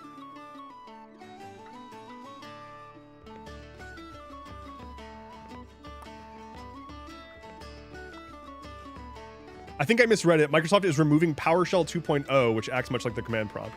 They're removing PowerShell? That's surprising. Unless there's a new PowerShell available. Underfoot cam keeps happening. Oh, speaking of underfoot cam, I guess speaking of foot cams, hold on. You guys want to see my feet?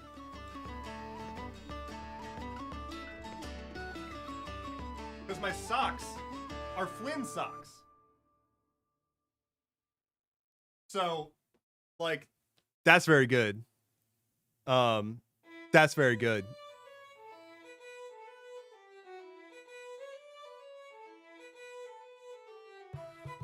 No feet allowed. I have heard that if you do show feet on certain platforms, you get banned. And that's just wild to me. The whole foot fetish thing is still wild to me. I am so not a foot fetish kind of guy that like I had to have it beaten into me that I have to wear like socks and never let my feet appear on camera because people just get weird about it. Like if your feet are on, if there's a single frame of toenail, you'll get someone in your comments being like, for free?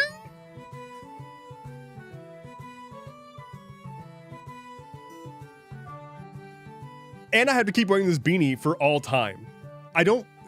You might not know, I don't wear this beanie off camera. This is purely an on-camera beanie. Part of it is it's helpful because I don't have to worry about if my head is perfectly shaved, and I also don't have to worry about the reflections from a shiny head. But I don't wear a beanie in my day-to-day life. This is just what I put on for camera. But if I don't wear it, people lose their mind. Peace, starlings. Same with my microphone for Stuff Keeps Happening. Is among us.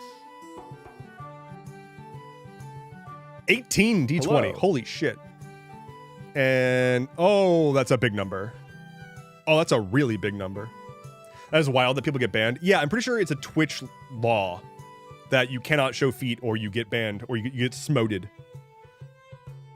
Is it naked feet though? Socked feet should be fine. Yeah, socked feet are fine.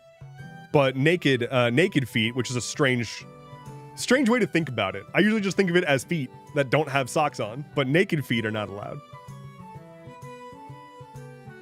Feet are utilitarian to me. Nothing sexual. Do you have a giant red afro? I would love that, Bob Ross style. I do not. I have a giant no afro. Hey, I have no hair. It's time for a drink. I shave my head. I say that as if I do it habitually. I do it when it's annoying and I need to shave my head again. So like, I'm pretty sure that I've got some fuzz. Yeah, I've got some fuzz right now. Of course, it's a Twitch law. You don't carry a crowbar around IRL? What crowbar? Do dog feet count as naked? Or are they covered because fur? That's a good question. And we are currently showing dog feet, so let me just go ahead and take that back off. Where do flip-flops go? Is this a setup? Is this a setup for a joke? Am I about to be really disappointed? Like really disappointed. Wait, you're bald? Yes. Yep. Dog feet for free? Yeah, let's see. I started losing hair. It's so fucking annoying. I started losing hair on the top. My hair around all the sides and back of my head it got thicker as I got older. It just absorbed the hair from the top, I guess. And then one day during the beginning of the pandemic, I was like, you know what? I'm not going to deal with haircuts during this shit. I'm just going to shave my head. And then I realized I should have been shaving my head my entire fucking life because it rules. Not having to think about hair is like a dream. not having to dry my hair when I get out of the shower, not having to worry about my hair when I wake up in the morning and thinking that I might have bedhead, not having to deal with any of that shit. Oh, it's a dream come true. There are drawbacks. Like, you know, having hair helps keep sweat out of your eye.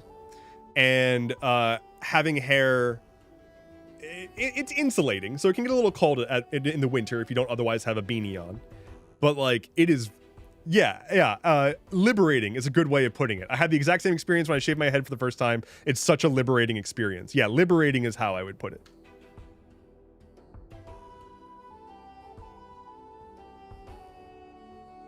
You had my brother's hair problem. Meanwhile, I have a shit ton of hair, which is its own annoyance. I just like don't really think about it, I guess. Like my dad was bald like my entire childhood, so I just assumed that I wasn't gonna have hair. I had it for longer than I thought. I thought I was gonna be bald at like 20, but it held out a little longer than that.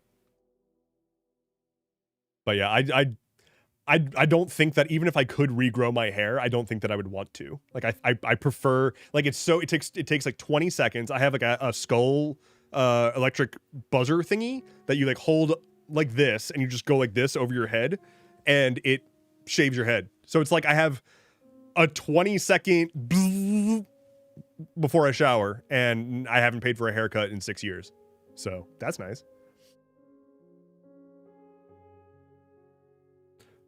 Music.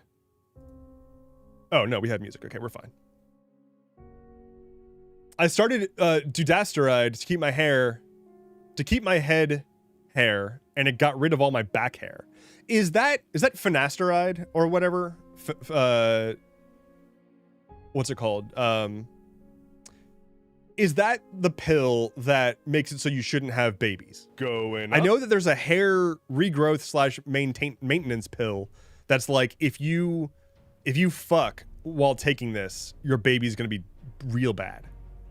I'm pretty sure that's a thing. I remember because my doctor at one point was like, do you want this? But also if you take this, your kids will be fucked up. And I was like, no, I mean, I don't want kids, but no, that sounds bad. I don't need my hair enough that I'm willing to take a pill that fucks with my semen, you know? My semen is sacred. And that's what I'm all about. My sacred semen. Welcome to my stream. Dutasteride? Oh, it's a different version of finasteride. It's a new version of finasteride. Does it still make your sperm crazy? One semen is a sacred temple. It's important. It's important. Weedy Potter says, what semen? It's a good question. It's a good question. You still have semen. No, you still have semen. Getting a vasectomy, okay, let's clean up some misinformation here. Getting a vasectomy does not get rid of your semen. Your semen is like 99.9% of emissions. When you get a vasectomy, what it's doing is, I'm sorry, I'm about to ruin some people's fetishes. But it's not stored in the balls. It's not stored in the balls. It's not stored in the balls. The balls produce a tiny little bit that is the actual spindly dudes. The little wiggly boys, and then those go up into the pipe, and then there's a separate thing, which is it's the prostate, which is also the butt button, and that produces the most of the liquid that then comes out. So if you get a vasectomy, it's no sperm, but you still have semen. Get learnt at.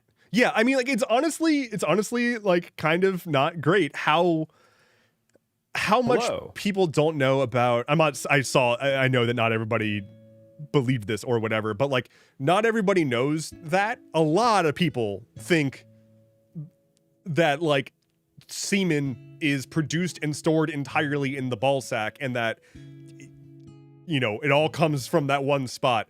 Is not the case. That's just how hentai works.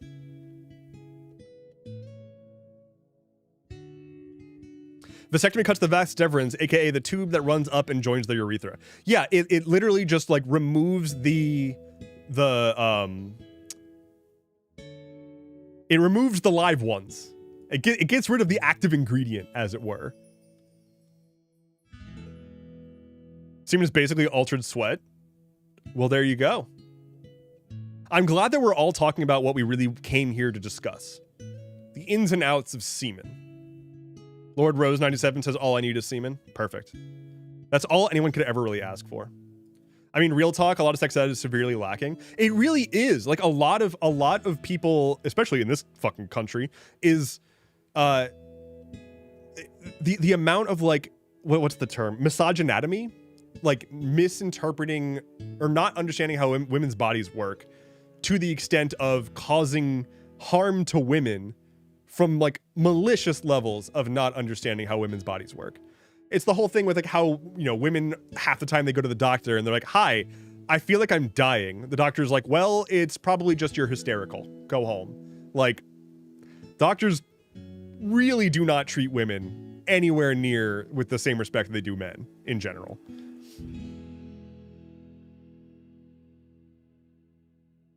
All US sex ed is don't do it. I'm curious actually from people in other countries. If you have sex ed in your school, which I don't know if that's how every country does it, but in the US, some like it's per district. It's not even per state, it's per district what kind of sex ed is going to happen.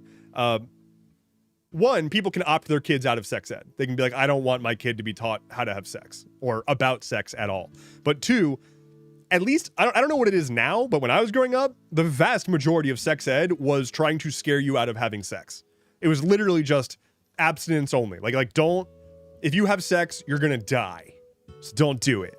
And also Jesus will hate you forever. Which is not how you do sex ed. That's how you end up with people who think that like, women are... that's how you end up with people who don't know how many holes women have between their legs. You know? Like, it, or like how tampons actually work.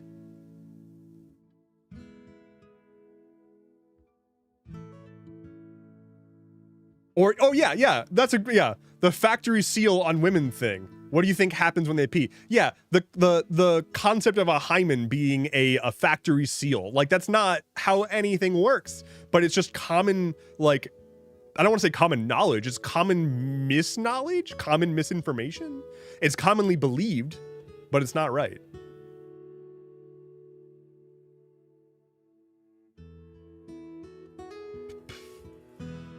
Men who get shocked the first time that they change their female baby and see them pee. Yeah, seriously.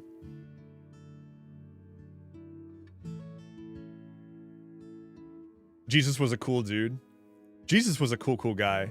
Jesus, I assume Jesus fucked, right? Like, Jesus fucked, right? Let me search. Let's see. Did Jesus fuck? Let's find out. Sexuality and marital status of Jesus, Wikipedia. Christian churches and theologians and theologians traditionally hold that Jesus never married and remained celibate until his death. However, this has not prevented alternative and fringe theories of his sexuality, as the Gospels and the rest of the New Testament do not focus on the subject, which is a huge oversight. It's a huge oversight. Where's my like grim fantasy romance novel version of the Bible? You know, where's my like, Jesus strapped me up on the cross and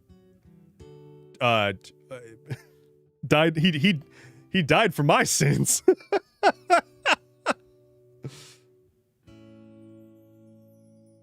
He was literally friends with a sex worker, so at the very least he was cool with the concept.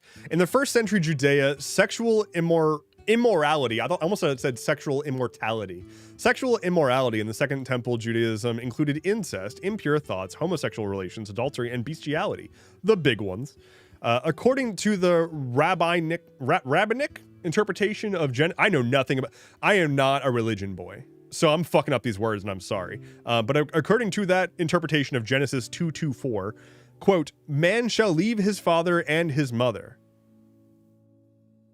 Forbids a man from having relations with his father's wife and his own biological mother. A man shall leave his father and his mother? Yeah, dog. I feel like that should be a given. I don't feel as though the good book needs to tell people don't fuck your literal mother. Cleave to his wife forbids a man to have more than one wife or having relations with another woman. They shall become one flesh. Forbids a man from relations with non-human beings, such as animals. Why is that? Why is they shall become one flesh the thing that says don't fuck animals? Anyway, mainstream Christians thinking typically assumes Jesus to remain celibate, didn't have a sexuality, but okay, but I'm pretty sure the man fucked though. The non-canonical 3rd century Gospel of Philip, using Coptic variants of the Greek koinonos,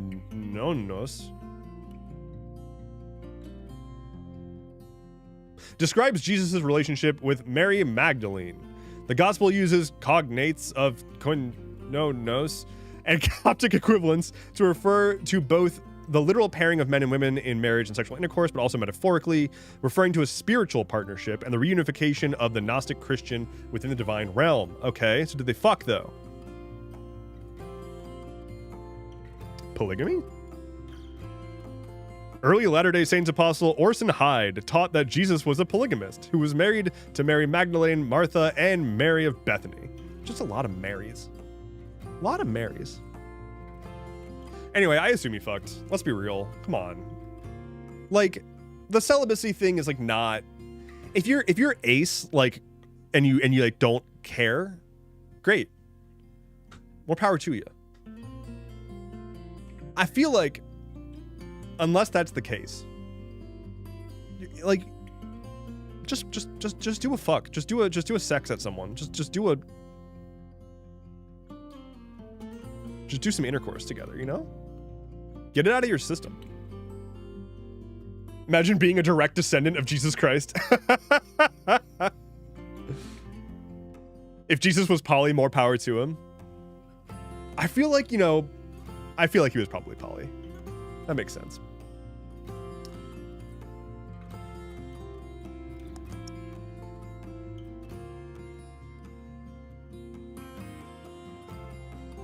Wait, you're not supposed to sleep with your mother when your father passes? You know, it's confusing. It's very confusing to try to figure out when you're supposed to sleep with your own mother. Thankfully, we've got the Bible to help us answer that question. Anyway, gonna move on from Jesus' sexuality. Will this stream get its own VOD? So that's a good question. I am trying to figure out what to do about stream VODs. YouTube is weird. YouTube has a thing where like streams, once they finish, just get converted to a normal video as a VOD. That VOD used to just go into, you know, the list of all of your other content as every other video. But YouTube has recently added a live tab that helps to sort VODs to their own place on a channel.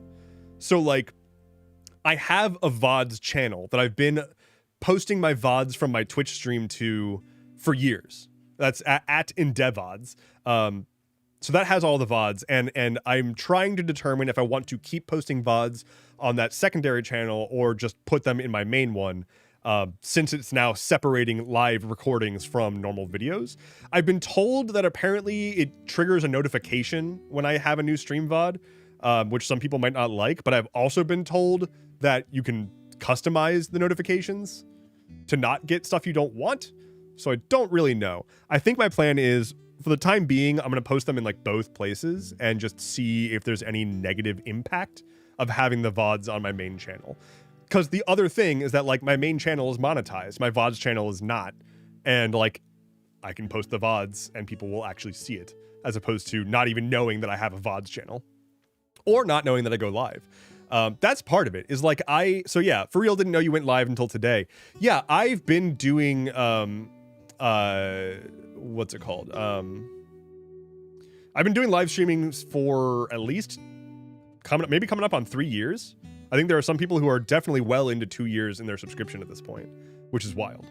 But I've just started cross streaming to YouTube and also Owncast. in the hopes of reaching more people, because I've been posting like posts to YouTube's community feed when I go live, but it doesn't really get out to people.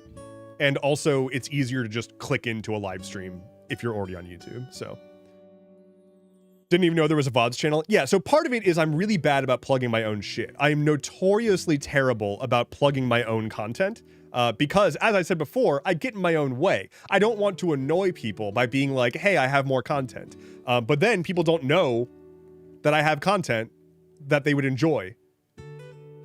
And so I just need to be more loud. So if you ever want to see everything that I do, go to endeavorance.camp. Endeavorance.camp. I've also got a, well, that links to everything. But for like how to support me, you can go to isupport.dev, and that's got links to all of my, supporting me and stuff. We follow you because you want your content. I know. And the problem is I need to get that through my head, which I'm getting close to. Do you have a Flynn channel? I probably should.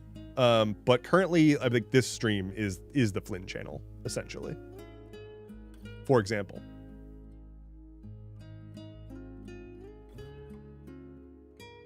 There you go. Allow yourself to be loud. Yeah, like it took me a long time to get comfortable with like posting multiple times a day. Because I was like, I don't want people to be annoyed by me. And then I realized like, oh, people follow me because they want to see what I have to say about shit. So gotten better about that. But I'm just so happy to have finally gotten to the point where I'm now actually doing the cross streaming. I'm so excited to be able to bring in new people to this stream and do new stuff and you know, stream across to the multiple platforms. Because like it's really, really cool to have the following that I have found on YouTube. Like I was not expecting to have over 50,000 subscribers on YouTube already. I was targeting 20K by the end of the year. So that's crazy to me. The fact that I've got over 50,000 people subscribed on YouTube is really, really, really cool. Hoping to keep it going for as long as I can. Crazy Goth GF says, saw the title. How many vending machines can we install in the office? One vending machine, but it's like giant. It's like half the building and it just has everything.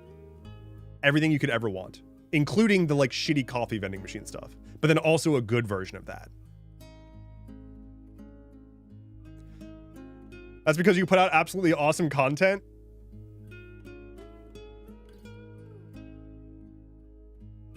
Thank you. I appreciate it. I like your voice, but I was wondering what the track is. The current playing song. Is that the question? It is called Unspoken Peace by Daniel Cade. K-A-D-E. Unspoken Peace by Daniel Cade. A walk-in vending machine? No, not a walk-in vending machine. It's got like a single panel. And you walk up to it, and you just yell what you want at the panel. And it uses state-of-the-art artificial intelligence to pick the wrong item and deliver that to you. But that item also might take 45 minutes because it's also like a bunch of conveyor belts that need to like get it from its storage location and bring it to you. And there's also just a dude back there making shitty coffee.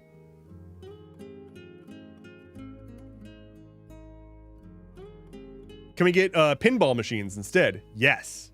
Many of them. Many, many of them. Isn't a walk-in vending machine just a store? No.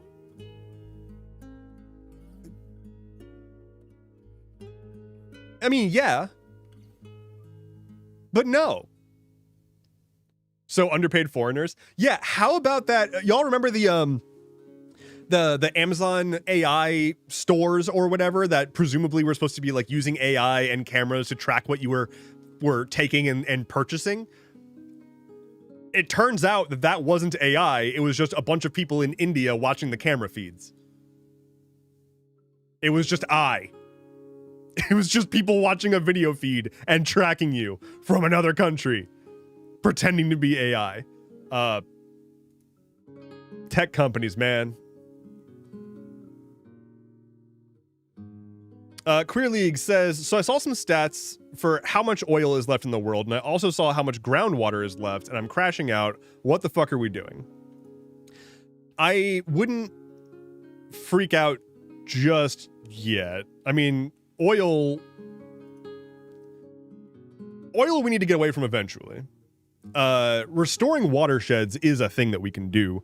Groundwater levels 2025. What are the groundwater levels at?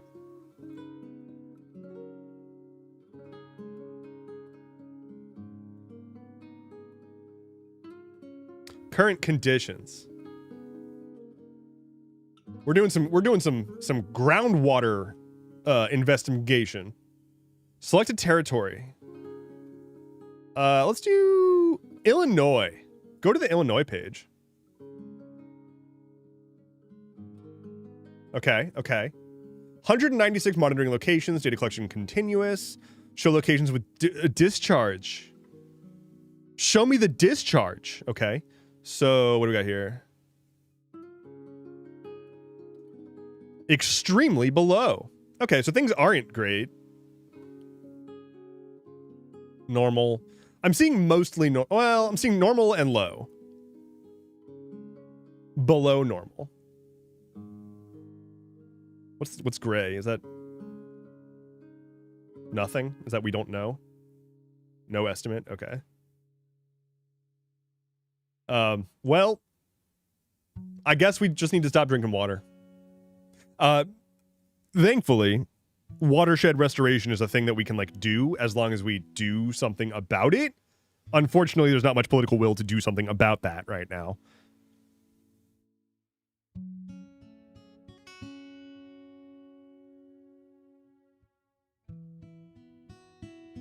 I had to do a tap water lab to see how drinkable our water is, and it passed, but also I did the science of water as my lab in college. So it was the kind of thing where I was going to college and I had to do one lab class for some reason. And I did it over the winter, like a winter semester. And it was the science of water. This was a college course, but it was also the course that everybody who just needed to have a lab did just to have a lab. One of the things we did was take different paper towels and put water on them. And then studied how, if the paper towels were still able to sop up more water and how easily they ripped. And so we had some good 2-ply Bounty, and then also those shitty brown recycled towels that you get at the gas station or whatever, and we put water on it. It was science, baby. I paid money to do some science. It was real good. A real college level lab.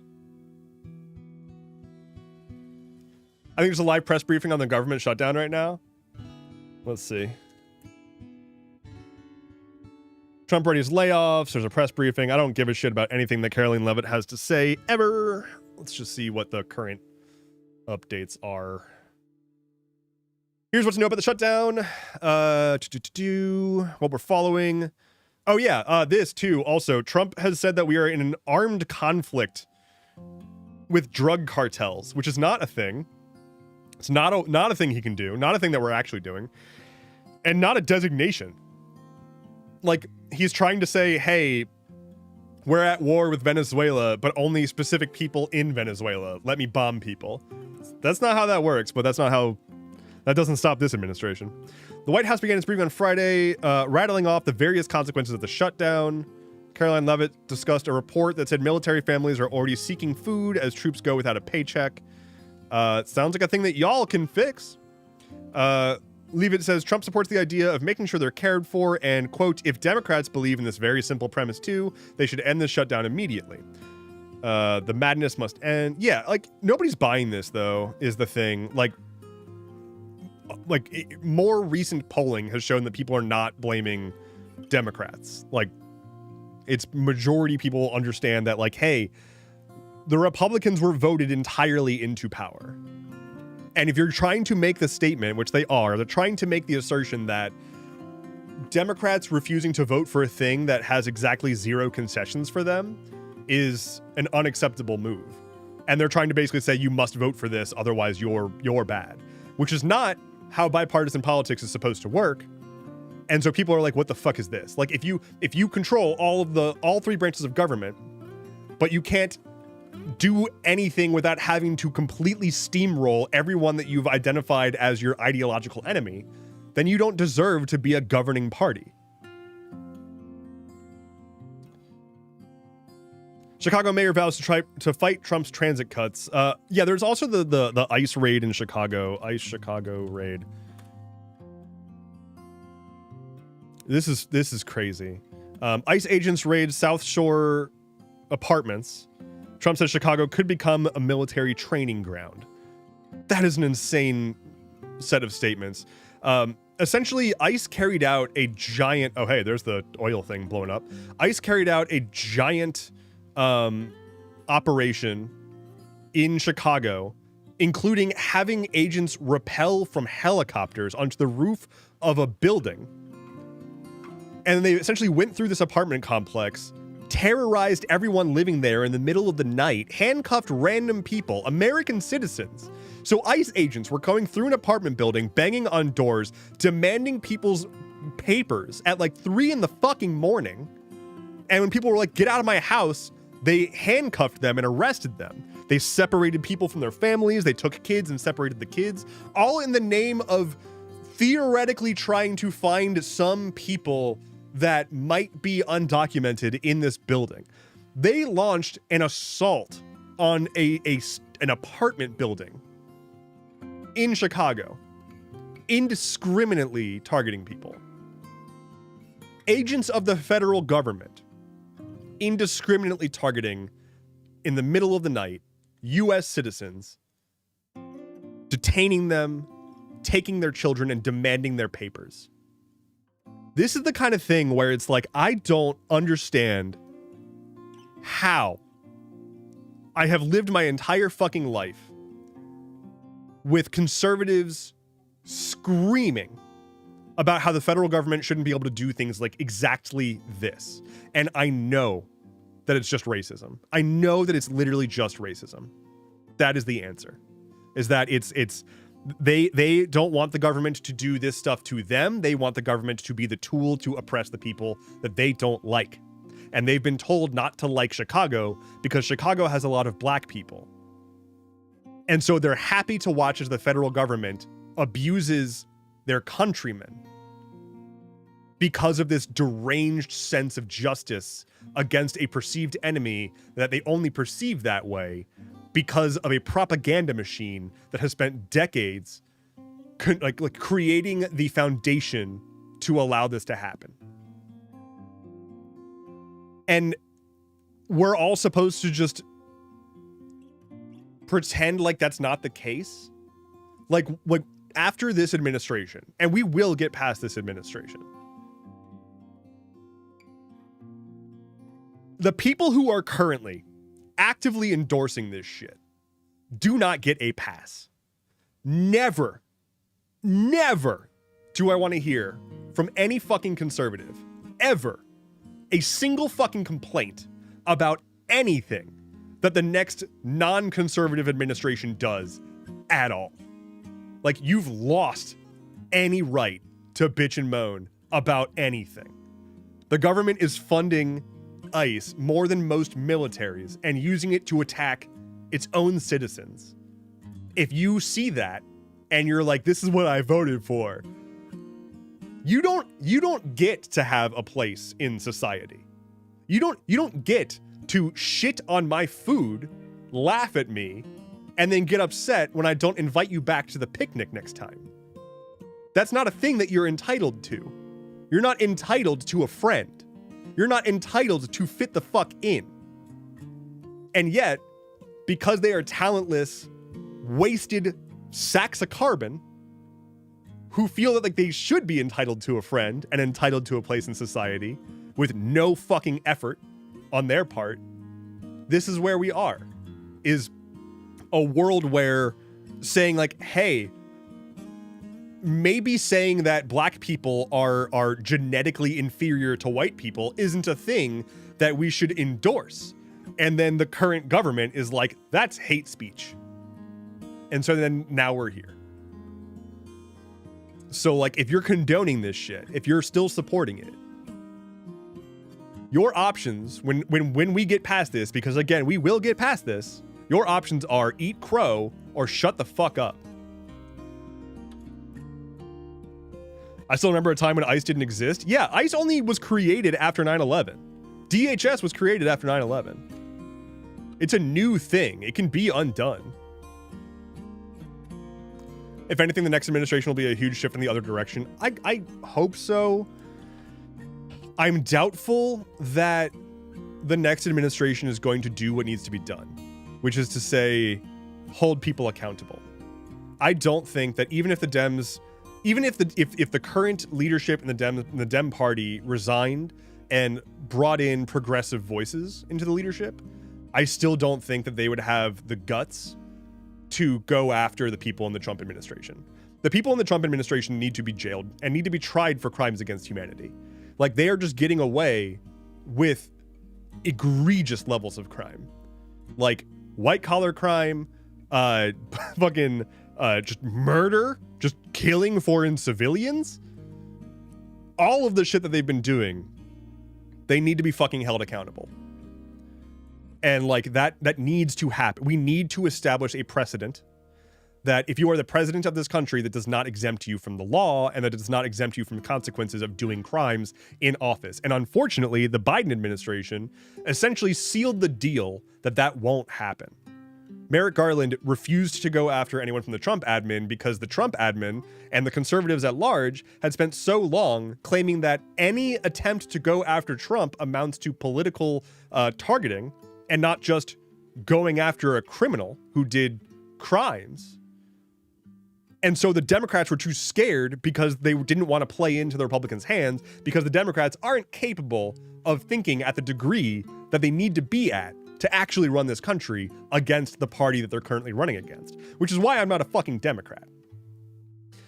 So like, I'm nervous that we'll get a president that's going to do, undo a lot of the executive orders and such, but otherwise isn't going to hold people accountable, isn't going to set that precedent. We're watching as I believe South Korea and then also Brazil both found former presidents guilty of crimes and sent them to jail this year alone. It has been years since January 6th. It has been years since so many impeachable offenses, so many jailable offenses. And Trump has literally been found guilty, and they essentially hand-waved any punishment for it, purely because he's the president. So like, we need to have that established basis that like, no, we don't uplift presidents to the status of deity. But like, because we have this American concept of like America being so special that like our founding fathers are essentially gods, and anyone who joins the ranks of them via becoming the president is untouchably divine. Because we have that outlook, that's explicitly what enables this administration to do all the shit that they're doing, knowing that they're going to get away with it. So the thing that we need from the next administration, if anything, is fucking guts. The actual guts to stand up against the fucking propaganda machine that there's like, people don't buy it, but it's made people apathetic. But it needs to be fucking dismantled, and it needs to be taken head on. It needs to be acknowledged for the insanity that it is. We need to be pointing out the fact that our current government is using government websites to post banners saying radical leftist Democrats are shutting the government down, blah, blah, blah, blah. Like, that's using taxpayer money to further a certain political agenda from one political party. That is insane. But it is just the world we live in right now. So all of that needs to be taken head on. It needs to be acknowledged. It needs to be called out for what it is, and it needs to be handled. And it needs to be handled quick. And I just don't know that the Democrats have it in them. And the admin said that they would respond in kind to the thing in Brazil. Fucking crazy. Yeah, our administration took ire with Brazil holding their former criminal president responsible for the crimes that he did. Hello. It's like a 1-to-1 copy of what Trump did, and Brazil hold theirs accountable. So our administration is upset about that.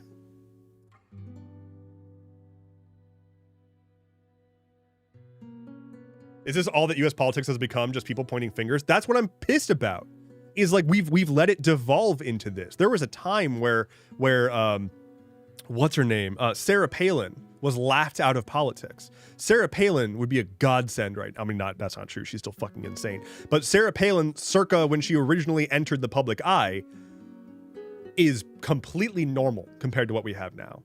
And so like we've entered this world where it's just a party that has spent so long completely controlling the narrative by way of classifying basic normal things that other countries have as radical impossible ideas, that like the only thing they have left is to escalate, and they've escalated as far as they can. And so now we're at the point where you'll notice whenever they mention an immigrant, they've added like 12 qualifiers now. They'll say like illegal, foreign, criminal, gang alien. They won't just, it used to just be an immigrant, and then it was illegal immigrant, then it was illegal alien, and now it's illegal criminal alien, because they have to keep making it more extreme, because that's the only tactic that they have, is make it more and more intense. Because there's no policy. They don't have policy. Their policy is screw the libs, and fucking over the libs doesn't feed people. It doesn't provide health care. It doesn't bring down housing costs. It doesn't make medication affordable. It doesn't create jobs. It doesn't create sustainability. It doesn't make it so that people can actually have a house with food with which to have a family. Owning the libs doesn't do anything. And so people are fucking tired of it. And that's why, like, if you look at any poll, like, this current administration is in the absolute fucking gutter.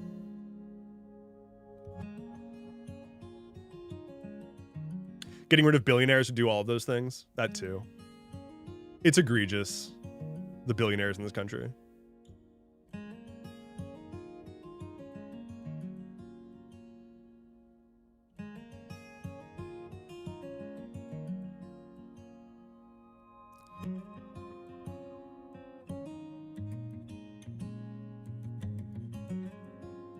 Anyway, fucking over the libs seems to be doing the opposite of those things. Fucking over the libs keeps people engaged, right? It keeps their voter base engaged, keeps them happy. All of the like evil shit that they're doing, that like all the stuff that we look at and we're like, this is dumb. We see it as the dumb that it is, but unfortunately, the reason that it's all so stupid, and the reason that they're not even trying anymore to like be remotely believable, is because they know they don't need to be. Because they're not speaking to people who are going to challenge anything they have to say. They're speaking to people who have been conditioned to accept what is being said to them at face value and not question it. And they know that they're being heard by people who will question it, even on their own side. But they know from experience that there's enough people who will look the other way, who will ignore the insanity coming out of the Republican Party, and they'll vote for them anyway. And they are still getting to the people who don't have further critical thinking skills and keep those people there. So they know that they need to continuously keep their core base riled up, and they're relying on hoping that independent voters and white, like early college education white men will stay voting for Republicans. I don't know how long that strategy is going to keep working when their policies are this unpopular. Tribalism is just tribalism. Yeah, I mean, it's religion, right? Like, it's just religion at the end of the day. It's the same thing as religion. When you've been raised to believe that Democrats are evil, and same for Republicans. Like, Republicans are fucking horrible people. Like, at the end of the day, elected congressional Republicans are unilaterally awful people. Pretty much the same goes for Democrats. But like, they are actively trying to just pass legislation that hurts people. Like, that's not an opinion. That is just, you read the fucking like the bills. That is what they do. They want less people to have healthcare coverage because they don't believe that a society has a requirement to do good by its people. They have convinced themselves that The only thing that's valid is pretty much the church and individual responsibility, and anything beyond that is a failing somehow, as opposed to like providing services and being good to its people. So like, fuck them. But they've also spent, from birth for a lot of people, telling people that Republicans are, entwined with God. They are the religious choice. If you want to be a good Christian, you have to vote Republican. Like this starts in the churches. It starts in the families, where they're taught as if it's a part of their religion. And that's part of why it takes so much effort. It's part of why when you show people facts, they don't just change their mind and they're like, oh, wow, you're right. The GOP is pretty bad. What you're doing is essentially trying to convince them that their entire moral and religious framework is flawed. And you might be right, but imagine someone coming to you and telling you that your entire moral framework is flawed. Your first reaction is not going to be like, wow, you have a good point. Your first reaction is going to be like, I feel like that's a pretty big statement, and I feel like that can't be right. So the first thing they're going to do is go into a defensive mode, and that's a human psychological response. When something is challenging your worldview, your brain, to protect you, goes into defensive mode. It is an actual response, and it's to prevent you from dealing with the trauma of having to accept that your worldview is wrong. And it's why deconstructing religion, and it's why deconstructing politics and white supremacy culture and masculinity, it's why deconstructing that stuff takes so fucking long. Is because you have to, you don't just acknowledge that these things are toxic and start tearing them down. You have to acknowledge that you were wrong about how you made your decisions. And you need to humiliate yourself, basically. You need to become humble. And as these decisions are coming in, you need to catch yourself making the default decisions that you've been used to this whole time. And you need to intercept those decisions and think through them with a new frame of reference. And ask yourself, is this a beneficial thing to me? Is this a thing that actually I truly do believe? Does this align with my morals or not? And when you start to actually analyze those things, you realize how much of all of your life is tied up in the way that you used to see things. And so for a lot of people, again, especially ones who are brought up through a religious upbringing, to lose the church is to lose your community. It's to lose your family. And so to go against the church is to risk losing everything that you've known and loved. So if someone's coming to you and telling you hey, your family, your pastor, your community has all been lying to you, here's a fact sheet. When that person feels threatened by that, that's completely understandable. It sucks, but it's completely understandable. It's praise. It's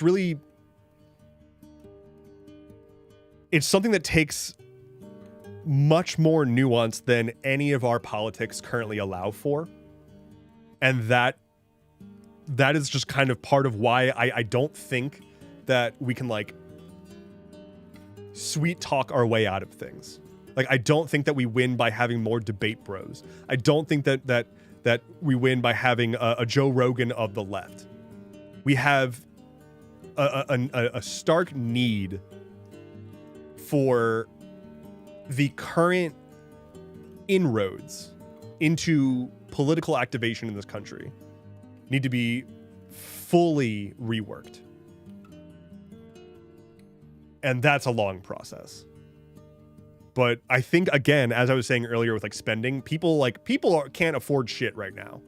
And we've done nothing about the billionaires. We're okay, great. We got rid of US aid. Oh, things are still shit. Oh, we're going to defund the Department of Education. Oh, things are still shit. Okay, we're gonna launch a massive nationwide effort to violently throw out anyone in this country who's not a verified US citizen, and also probably throw out a few citizens along the way. Wow, things are still kind of shit. What else can we try? I don't know. Maybe make things affordable. Maybe get rid of the crushing debt that the government screwed over the entire millennial generation into having. I don't know. Maybe people would be able to afford things then, and we'd have an economy based on people buying and selling stuff. I don't know. Maybe make regulations a little bit less awful for small businesses. Like, regulations are important, but maybe don't have regulations that make it virtually impossible to navigate starting up a small business. When in reality, we need Nestle to not be able to privately own rivers. Like, that's what we need. not more trans bathroom bills. We need Nestle to not own water. Or having a family. Can't have that. It's too expensive. Anyway, I've been rambling a lot, and it's been a lot about politics today.